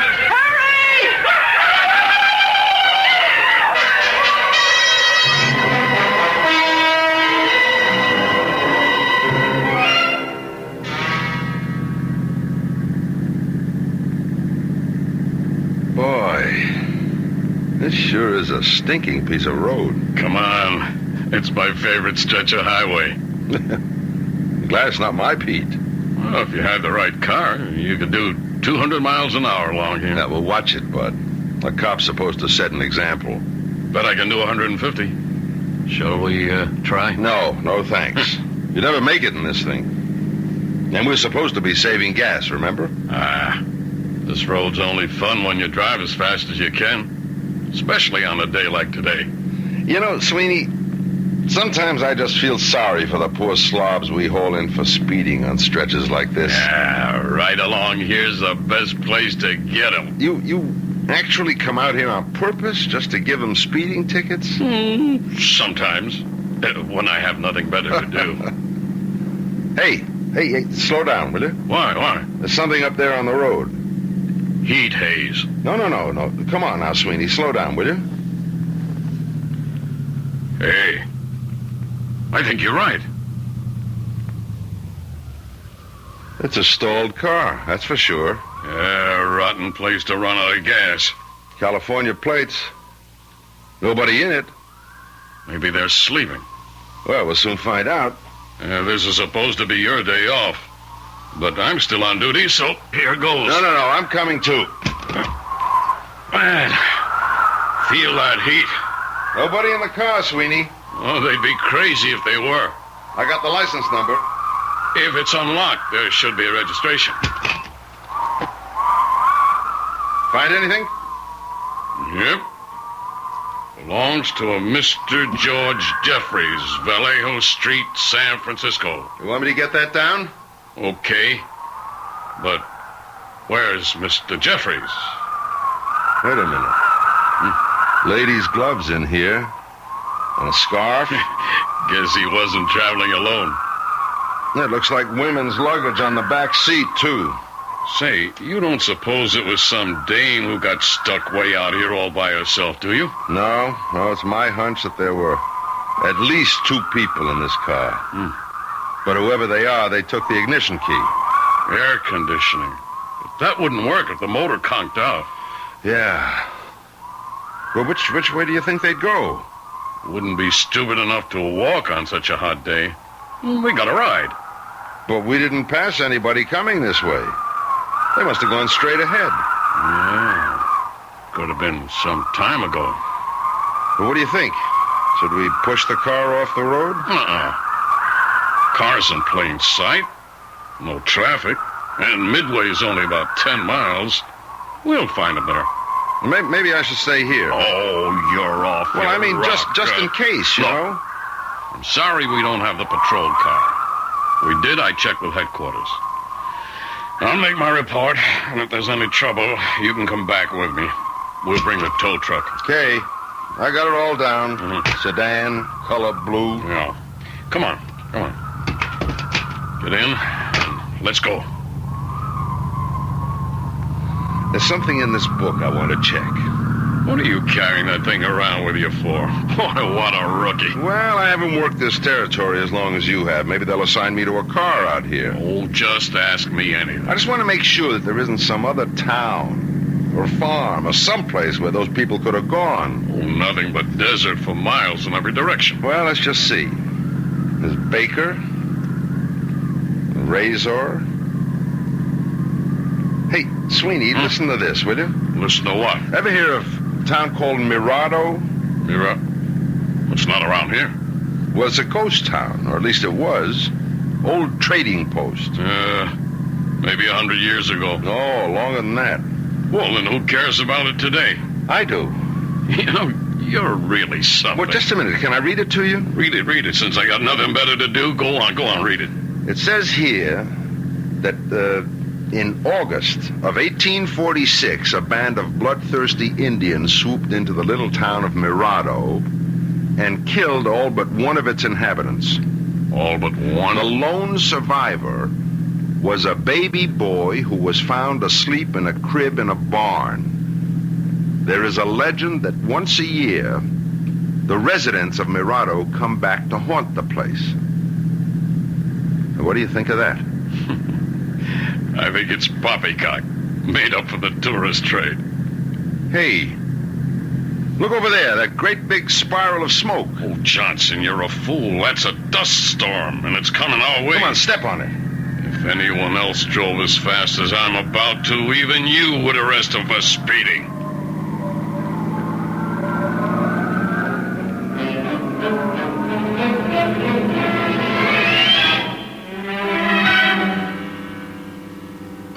Some people believe in predestination, and almost everyone at some time in life comes across a ghost. Our traveling ladies may have met with an unfortunate accident, or perhaps they really were sojourners in time who found a better, or at least a different place to fit into the scheme of things. The ghosts of times past are all around us, and legends persist. The present is made up of the past, and a clock of 1 century tells time in another. I'll be back shortly.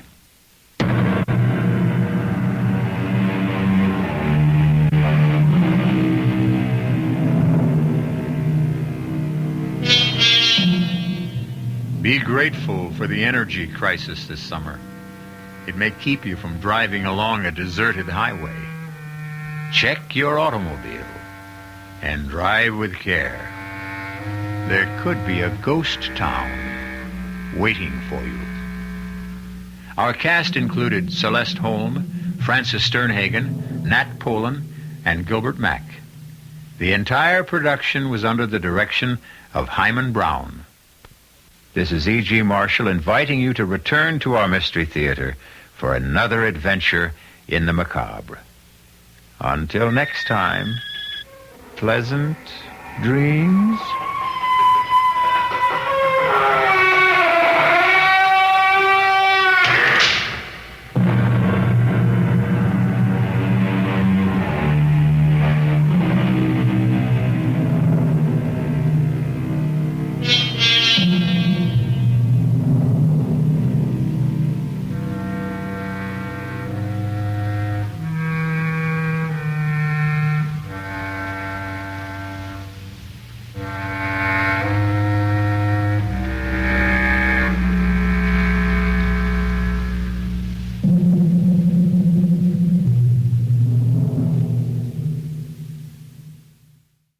And now, Mystery Theater, brought to you in part by True Value Hardware, your store of first choice.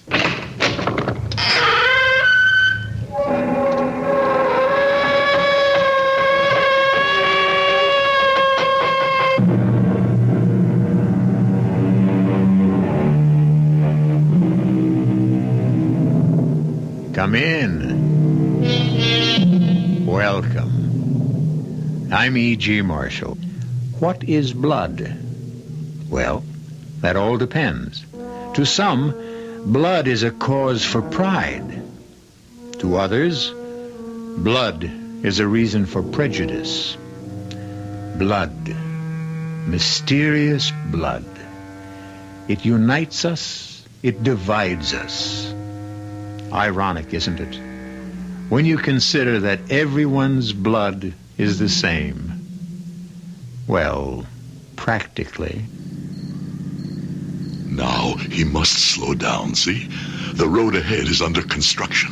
Are you sure this is the car? I'm sure. Hand me the rifle. Are you sure? I can see him sitting next to his driver. I swore I'd kill him. Now he belongs to me. Now! I missed him. How could I miss? You didn't miss.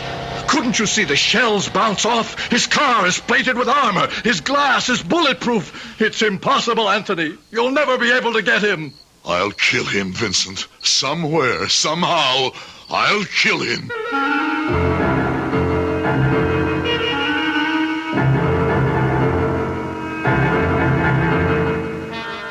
Our mystery drama, The Only Blood, was written especially for the Mystery Theater by Sam Dan and stars Howard Da Silva.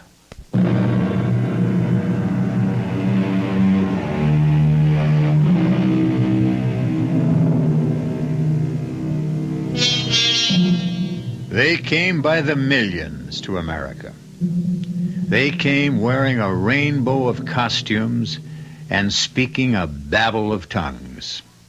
Frightened by the strangeness of marvelous, mysterious America, they huddled together for security in clusters of kinfolk, Landsleit Goombas, to begin the often slow and sometimes painful process of becoming Americans. And this is the story of one of them, a man named Anthony Boda. And it happened some 40 years ago in a large East Coast city. You're not hungry tonight, Anthony. Oh, yes, I'm really very hungry. You haven't eaten a bite. I was thinking. Oh, about what? Well, I'm not sure. Look, you always tell me later. Well, this time, tell me sooner. $10 is missing. $10? Yes. How is that possible? Well, you know, thanks to Lewis, we now have a cash register in the store. I was always opposed to it. Well, the boy is right. It's the modern way. It's how things are done in America. But when you kept the money in a drawer, nothing was ever When we missed. kept the money in a drawer, we never knew. How could we tell? This way, every time you take in money, it prints on a paper. At the end of the day, the paper tells you how much money you should have. Oh, well then, perhaps... Perhaps what? Perhaps the paper is wrong. Impossible. No, what troubles me is it's always $10. What do you mean, always? Well, not only is it always $10, but it's always missing on a Friday night. I tell you, it's that machine. No, for the last 6 weeks. Could it be that Lewis... Oh, no. Your own son? Your only son? I don't know what to think. Throw out that machine.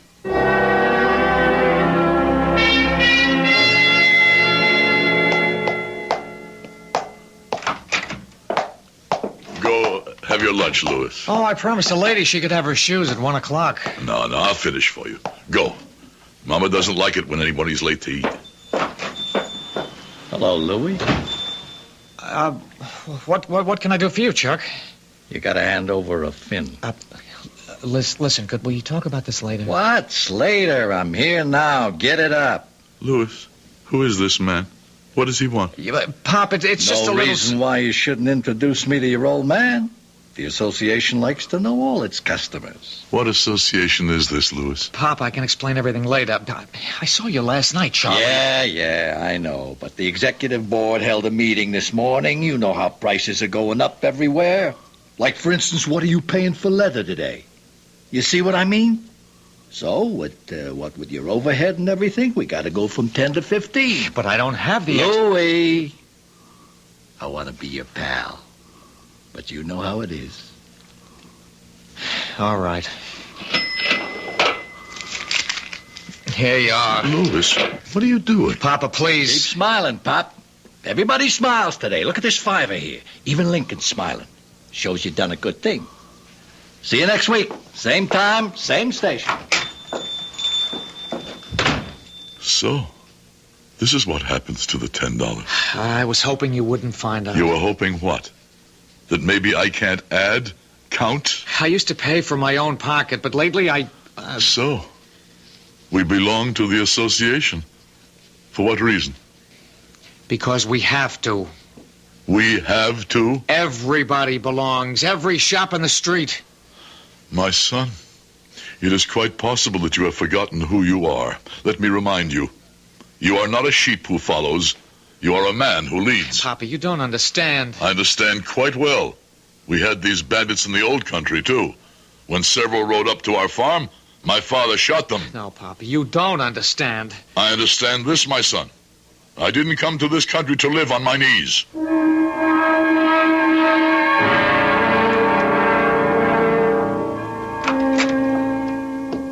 Jory. Good afternoon, Vincent. Well, I can see. Here is a man who carries the troubles of the entire world on his shoulders. You learn something every day. What did you learn today? I learned that men who appear to be strong, proud, and honest are afraid to join their hands together. I will also turn you down. Vincent. These are not just street hoodlums, Anthony. They work for a powerful man, an important man. A bandit chief? Perhaps. But here he is respected. He stands well with the politicians. His name is Al Carley. But how? Anthony. Certain things are the same in every country. But there is a principle. Yes. At first, I too felt bad to bathe these dogs for protection. And then there were fights. People were afraid to come in. But it's wrong. I see it as just another tax. But this time, I get what I pay for. You mean you will not fight these swine? Come, Anthony, what is it? A few dollars? It won't make you, it won't break you. I see. Well, I will fight him alone.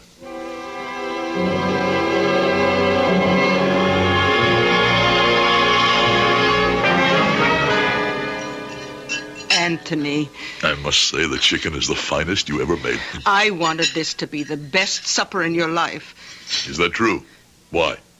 Because it could very well be your last supper. Oh, and what does that mean? Louis has been talking to me about the association. And what right does our Louis have to worry his mother with business matters? Since when is a woman to be concerned? Louis is frightened. Why? Anthony, there is no way in the world you can defy these thieves. This is America. Here one does not have to fear. There is a man named Al Carley. He is what is known as a boss. He is not my boss. I could never look at myself in the mirror if I bowed down to scum like that. You will pay these people. Maria, are you telling me how to run my business? You will pay these people. Never. Promise. I'll think about it. Promise. Very well, I promise.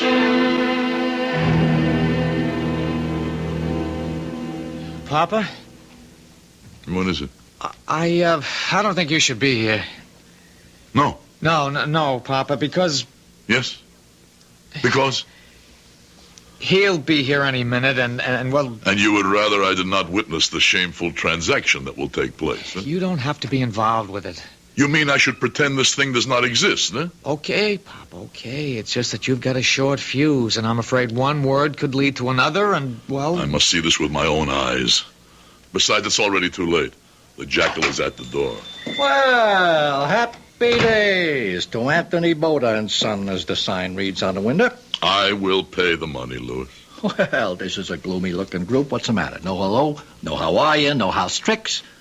Where's all this old-world courtesy I used to hear about? Now, take your money and get out. What's eating you, Pop? I don't like to be called Pop by a common thug. Listen, Pop. Maybe I better smarten you up. Chuck, he doesn't mean it. No, you don't mean it, do you, Pop? I never spoke a word I didn't mean. Well, then. That calls for this.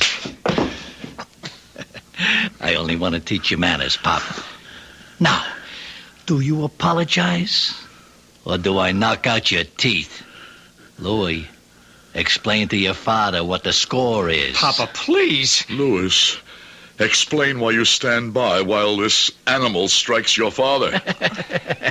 What could he do about it? He could do this.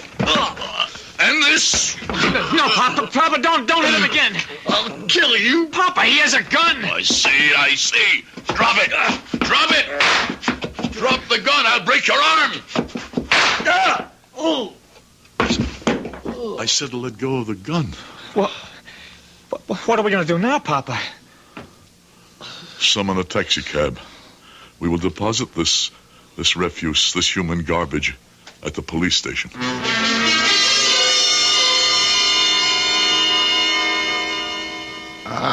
Mr. Boda, I'd like to talk to you in private, okay?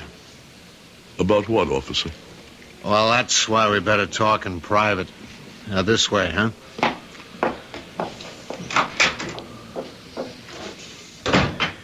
Sit down, please, Mr. Boda. Thank you. I'm Sergeant Carey. Each and every word I'm about to say to you is off the record. If you ever quote me, I'll swear I never said it. Understand? What is there to understand? Here's the situation. I'm on duty at the desk. You come in with this badly beat-up hoodlum. You know he's a hoodlum. Yeah. He's got a small reputation. But that's all I know. And you say you want to press charges. By all means. We only have your word that he tried to shake you down. And the word of my son and all the shopkeepers in the neighborhood. We can have this... Suppose all the neighbors dummy up. Suppose they don't want to get involved. You? An officer of the police? Are you telling me I must submit to this? No. I'm just trying to give an honest man the same break we give a criminal. When a crook is brought in, we inform him of his rights. But I still don't see why I must listen. Al Carley is your enemy. Not that small-time hood. Al Carley's got judges, politicians, businessmen in his hip pocket. And policemen, too? I wouldn't doubt it. Then it's time that pocket was slashed open. And those vermin were exposed to the light of day. If you bring charges, you'll have the best lawyers money can buy. Sergeant, thank you for your kindness, but we're wasting time. Okay. Do this. You say the man you brought in is the collection guy for the neighborhood? Yes. Call some of your friends. See if they'll come down and identify him. See if they'll sign affidavits. Of course they will. All it required was one man to lead the way. How can they refuse me now? Do it as required, Sergeant.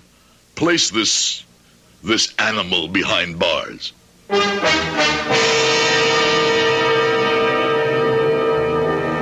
There is no doubt that Anthony Boda is a man of strong courage and firm convictions. But he may be just a little bit unaware of the qualifications for leadership. We will consider leaders and followers when I return shortly with Act 2.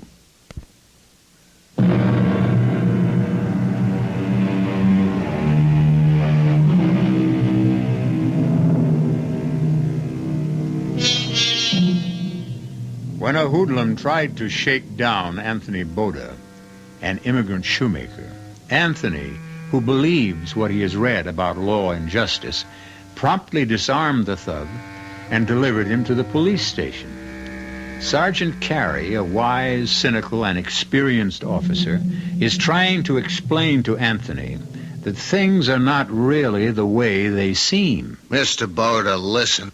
Al Carley doesn't want rough stuff for publicity if he can help it. He'll yank Chuck out of there and stick him someplace else if you'll forget the whole thing. He told you all this? I don't want you to get hurt. You are a man with heart, Sergeant. But it is more important for me to discover something. Discover what? If I made the right choice when I decided to come to America.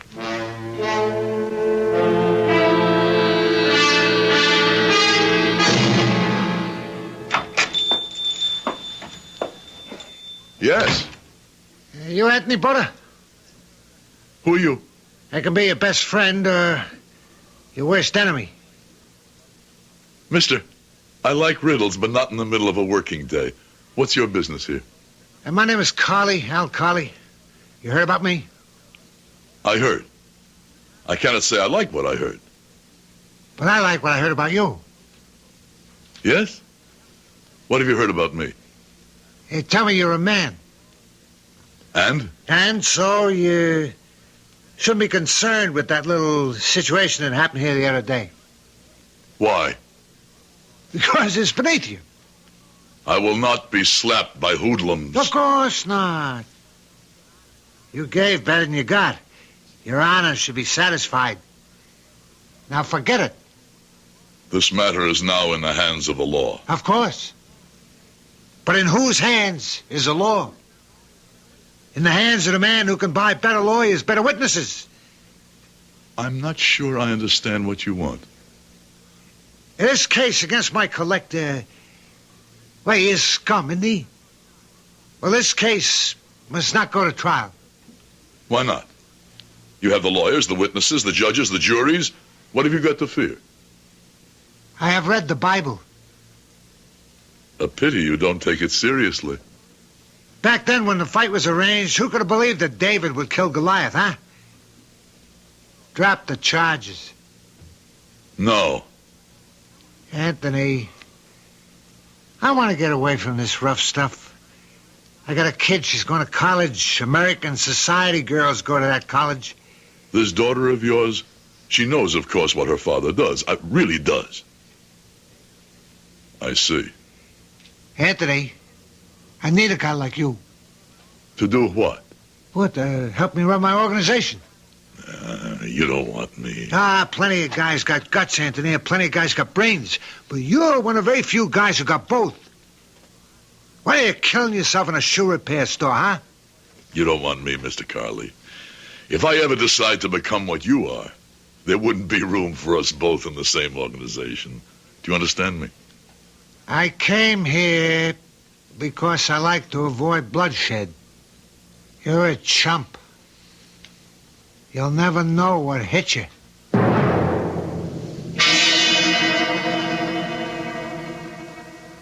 Vincent, were the police here to see you, Vincent? Well? Yes. Someone from the district attorney. I received another visitor, too. Who? This gentleman explained certain facts. Facts? Yes, this gentleman explained that in order to run my business here, I need a license. You always knew that, Vincent? Yes. But he explained that when I apply to renew my license, there might be difficulties. You get your license from the government, not from these hoodlums. But you see, this gentleman is with the government. That part of the government that sees to these things. I don't believe it. I spoke with the lawyers in the district attorney's office. I believe them to be honest and sincere men. They said they would protect me. They will protect you, too. Calm, Vincent. Talk to them. I'll think about it. What's there to think about? Tony, things are not so simple. I see. You have already thought about it, and you have decided.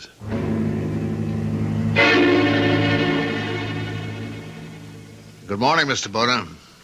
The police sergeant. Now that you're going through with it, we'll protect you as much as we can. Thank you. No, we should thank you. You're doing something no one has done before. You're a man of courage. What chance do we have? It'd be better if we could have more witnesses, but maybe they'll come around. The newspapers have caught hold of it. I brought you a copy. Here, see what it says. Shoemaker defies mob. This is about me. Mm-hmm. That man who spoke to me in the police station, he was a reporter. That's right. Well, then, we have won. No. We have to win in court. But the newspapers say For the papers, you're today's sensation. Tomorrow it'll be somebody else. Don't go anywhere without telling us. And we'll have a man watching the store day and night.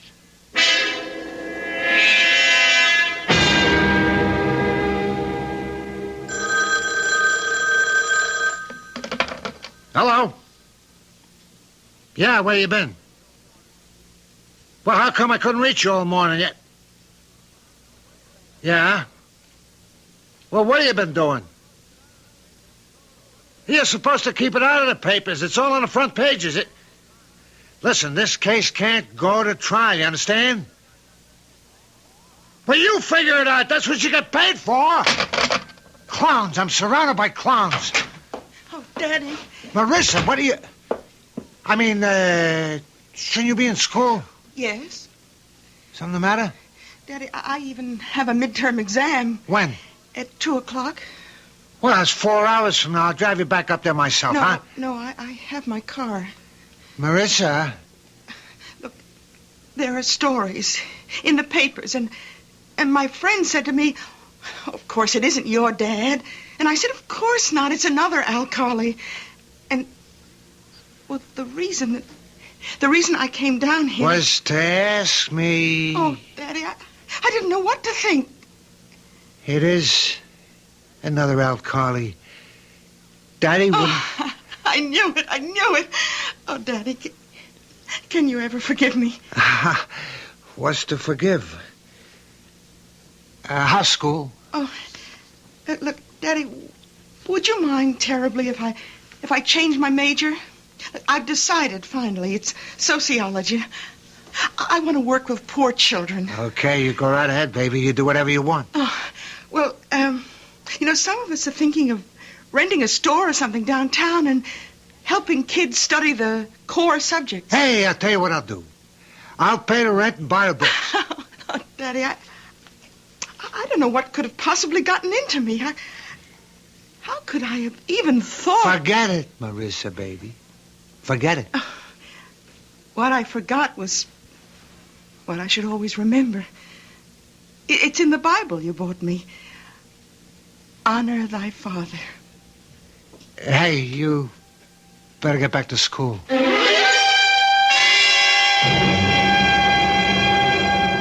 See, Louis. See what it says in the newspapers. Papa, I just wish I were like you. You're my own son. You're just like me. No, Papa. Very few people are just like you. You were born at the wrong time. What? How can a man be born at the wrong time? No. You should have been born when there were great kings and heroes and fighters. My son, every age needs fighters. I know I failed you, Papa. I'm frightened. There's nothing to be frightened of. Yes, Papa, there is. What? Everything. But I'll stand by you, Papa. I know you will. Mama. Maria, what do you have there? A package. The letterman brought it to the house. What kind of package? Oh, I read here. Let's see. It says, from the leather company. Why would the leather company send a package to the house? Here, let me see it. Yes. It's from the leather company. It's their label. Must be those special strips I wanted. Papa? What is it, Louis? That package. What about the package? I don't know. It must be my imagination. Listen, Louis, your trouble is you live too much in your imagination. Open up the package. All right. Well, I'll go shopping. What would you like for supper? Why do you ask? You're now a famous man. Papa, this doesn't look like... Like what? Like the leather company package. Look out, it's a bomb!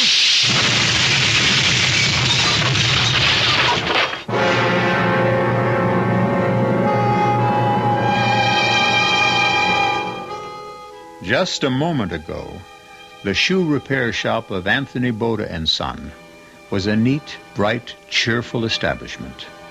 A mother, a father, a son. A close-knit, loving family stood together, talking, laughing. Now the place has become a mass of twisted, smoking wreckage, and 3 bodies lie motionless in the ruin. I shall return shortly with Act 3.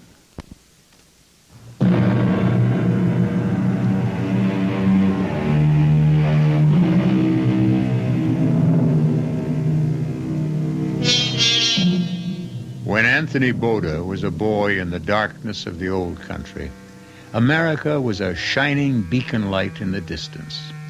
Years later, with hard work and some good luck, he was able to come to America with his wife and his son. And because he believed in justice, he defied the gangsters who were trying to extort protection money. And it happened that soon after, a bomb destroyed his tiny shoe repair shop. And the beacon light that was once America for Anthony Boda is flickering faintly and about to die. Mr. Boda, they say you should be out of here in a couple of days. Yes. All of us, we're very sorry. Thank you, Sergeant. I know that nothing can bring back your wife and your son. Tell me, Sergeant, why were they killed at once, while I received only scratches? But it has to do with the angle of forces, I suppose. No. I mean, what reason? What plan? Why had the Lord seen fit? For that, you would have to ask a priest. I have asked a priest. And? And he said God's ways follow a mysterious design. So you see, I am no wiser than before. I'm sorry about the other thing, too. What other thing? The trial. Oh, the trial. I should say that there was no trial. It doesn't matter. The hood just disappeared. So there was no defendant. Carly must have had him taken for a ride. It doesn't matter. Oh, yes, it does. You set an example for us. You woke a lot of people up. We're after Carly now. It doesn't matter.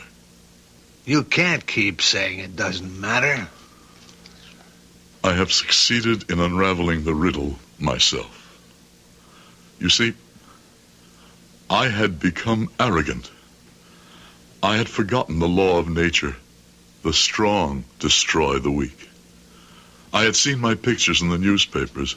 My head was turned as if I were drunk on champagne. I didn't listen to men of experience and true wisdom. Men like my friend Vincent. Pay it. It's just another tax. I have been punished. You can't talk that way. Believe me, Mr. Boda, we'll break up that mob. That will be your affair. Carly figures he can ride out this particular storm just like he rode out others, but he won't. Of course not. I intend to kill him. You can't make your own justice, Mr. Boda. But I must. That's the only justice there is.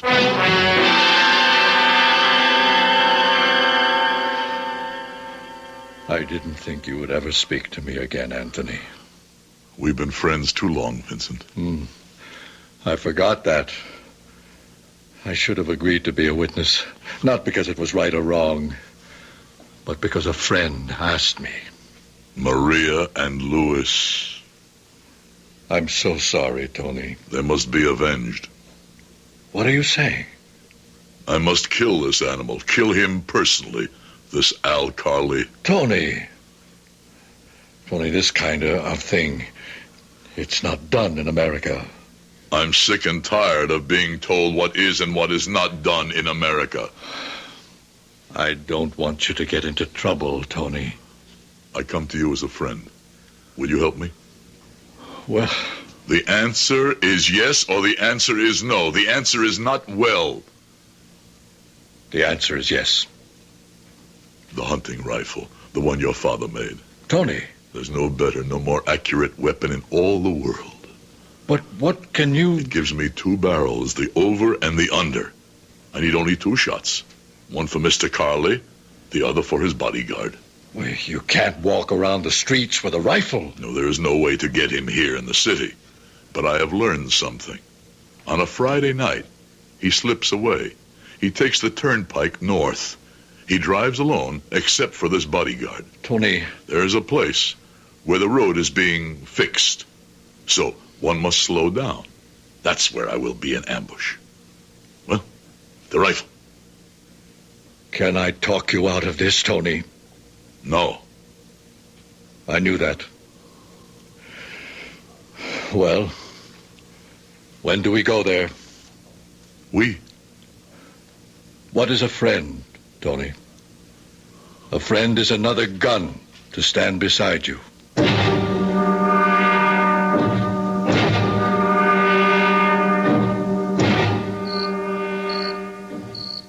Perfect. This is perfect, Vincent. And not much traffic. Are you sure he comes here this late at night? Yes. And is that... No. See? See how the car must practically crawl past because of the construction? This barricade gives us perfect hiding place. I put blacking on the gun barrel so it wouldn't shine in the moonlight. Thank you, Vincent. I have a score to settle with him, too, you know. Well, not as great as mine. No. That's why you may have the first 2 shots. After that... Listen. Is that... Yes. You sure? Yes. I can even make out his evil face in the moonlight. Let him come just a little closer. I've got him. Now! How could we miss? We didn't miss! He's gone. He's got away. Tony! Didn't you see?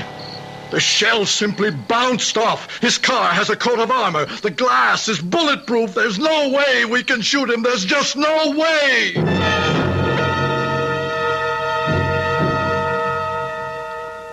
Hello, Mr. Boda.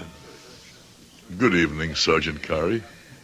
I figured I'd find you here in Vincent's. You are looking for me? Mm-hmm. I hear you and Vincent went hunting last night. Hunting? Yeah. You did some shooting up around South Chester. I don't know where you received your information, Sergeant. That's not the right way. By now you should know you can't gun him down. After last night, he'll build up more protection than ever. That's true. There is no way I can get to him. I'm glad you realize that before you get into a lot of trouble. But there is a way I can make him come to me. What are you saying? Yes. I can make him come to me himself. With blood in his eye. Burning with hatred. Obsessed with the desire to murder me with his own hand. Mr. Boda... And then, of course, I will have every right to kill him. Because, you see, I will be compelled to kill him in self-defense.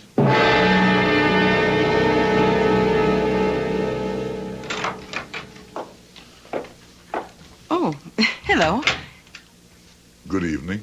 Well, I'm afraid school's over for the night. I'm just closing up. Do you have a child you want us to tutor? No. Oh, well then, what can I do for you, Mr.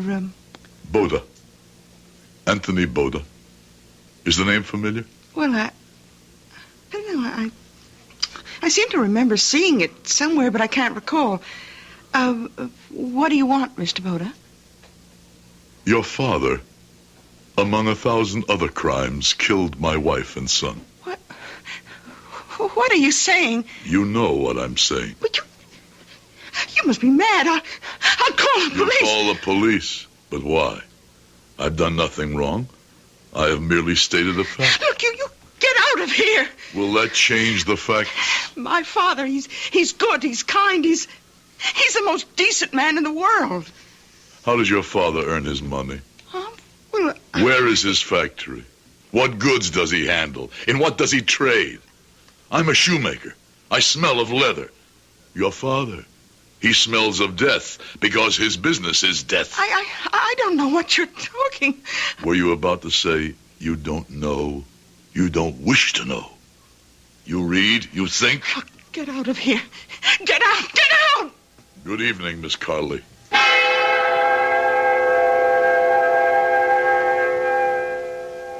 Dad, you remember I asked you about the man in the papers? You said it was another Al Carley. Marissa, what are you trying to... Don't lie to me, Daddy. Don't lie to me. Yeah, but it was another Al Carley. Don't lie to me, please.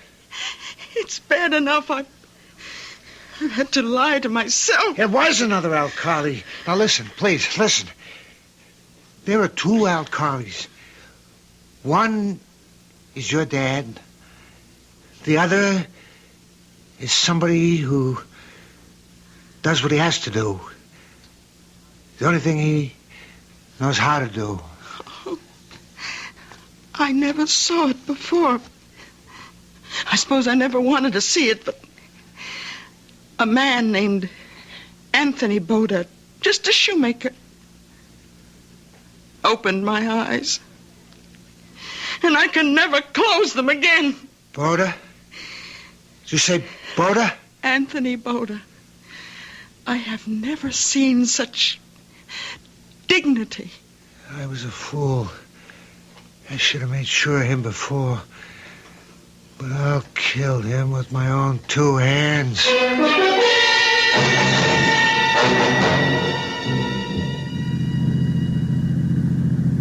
I'll kill him. I'll cut his heart out. Hey, Benji! Can't you get more speed out of this heap?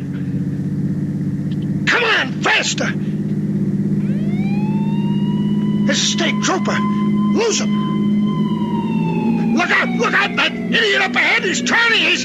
Look out!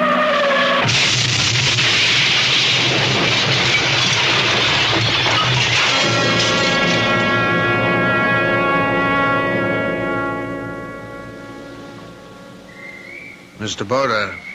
Yes. Ah, the sergeant. I've been looking for you. Hop in. You heard the news? I heard the news. He was coming after you. I knew he would. But I have been robbed. I will not have my revenge. He's dead. No. The radio said he cannot live. So you see, there is no justice for me. And do you know why he can't live? He needs blood. He can buy all the blood he needs. No, he can't. Why not?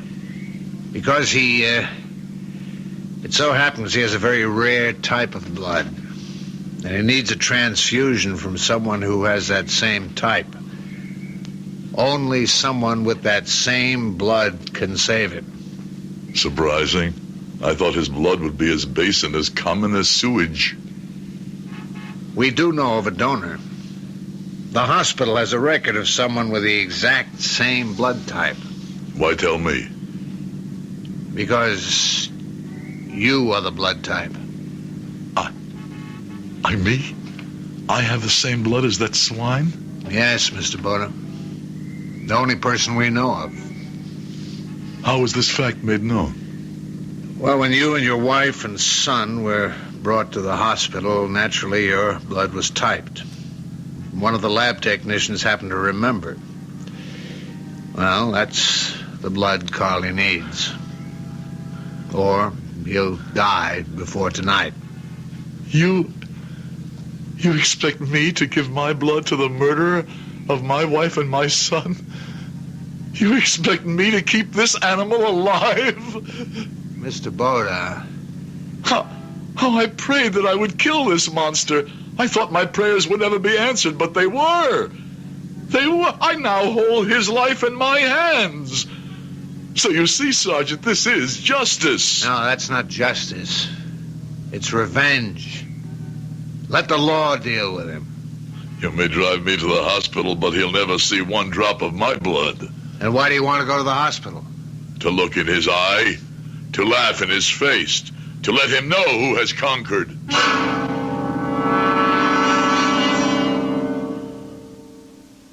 Carly. Al Carly, can you hear me? Yes. Do you know who I am? Yes. Do you know why I'm here? To torture me. I was in this hospital. You killed my wife, my son. I swore I would kill you with my own hands. Voda, please. Please, don't let me die. What are you saying? Please. You beg me, your enemy, your sworn enemy, for your life? Please, let me live. This is what makes us tremble? This is who owns judges, lawyers, politicians? This is what we fear? You cowardly animal! Can't you even die decently? Mr. Boda, you came. I knew you would come. You see, Daddy, I told you. Mr. Boda is a man. Well, does the doctor know? Have they been told to prepare for the transfusion? The transfusion? That's why you came, isn't it? To give Daddy the blood? Daddy said you would never do it. Daddy said you would drain every drop of blood from your own body and die first before you... Shh. A young girl should not talk like that in front of her father. Now, you must say no more. Carly. Al Carly, can you hear me? Yes. Yes, Al Carly, you are very close to eternity. Speak the truth. For the very first time in your life, the truth. Look into my eyes, Al Carly, and tell me. Tell me. If it were the other way and I lay dying, would you give me your blood? Answer. And remember, God is listening. The truth, Al Carly. Would you give me your blood? Would you? No. Daddy. This is between your father and me. You would not give me your blood, Al Carly? No. Then this is the difference between us. I will give you mine.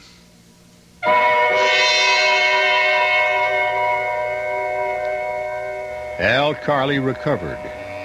He stood trial.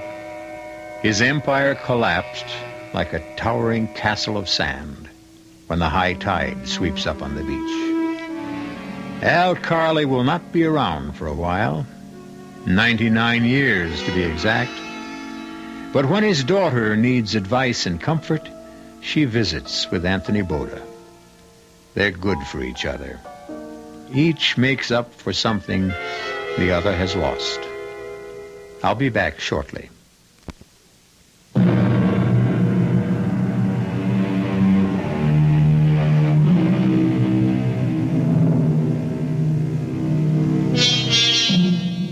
The Anthony Bodas, the Al Carleys, each brought the same blood to the melting pot of America. But the melting pot is a crucible where men, like steel, may either be hardened or destroyed. Our cast included Howard Da Silva, Ken Harvey, Robert Dryden, Bryna Rayburn, and Jack Grimes. The entire production was under the direction of Hyman Brown. This is E.G. Marshall inviting you to return to our Mystery Theater for another adventure in the macabre. Until next time, pleasant dreams.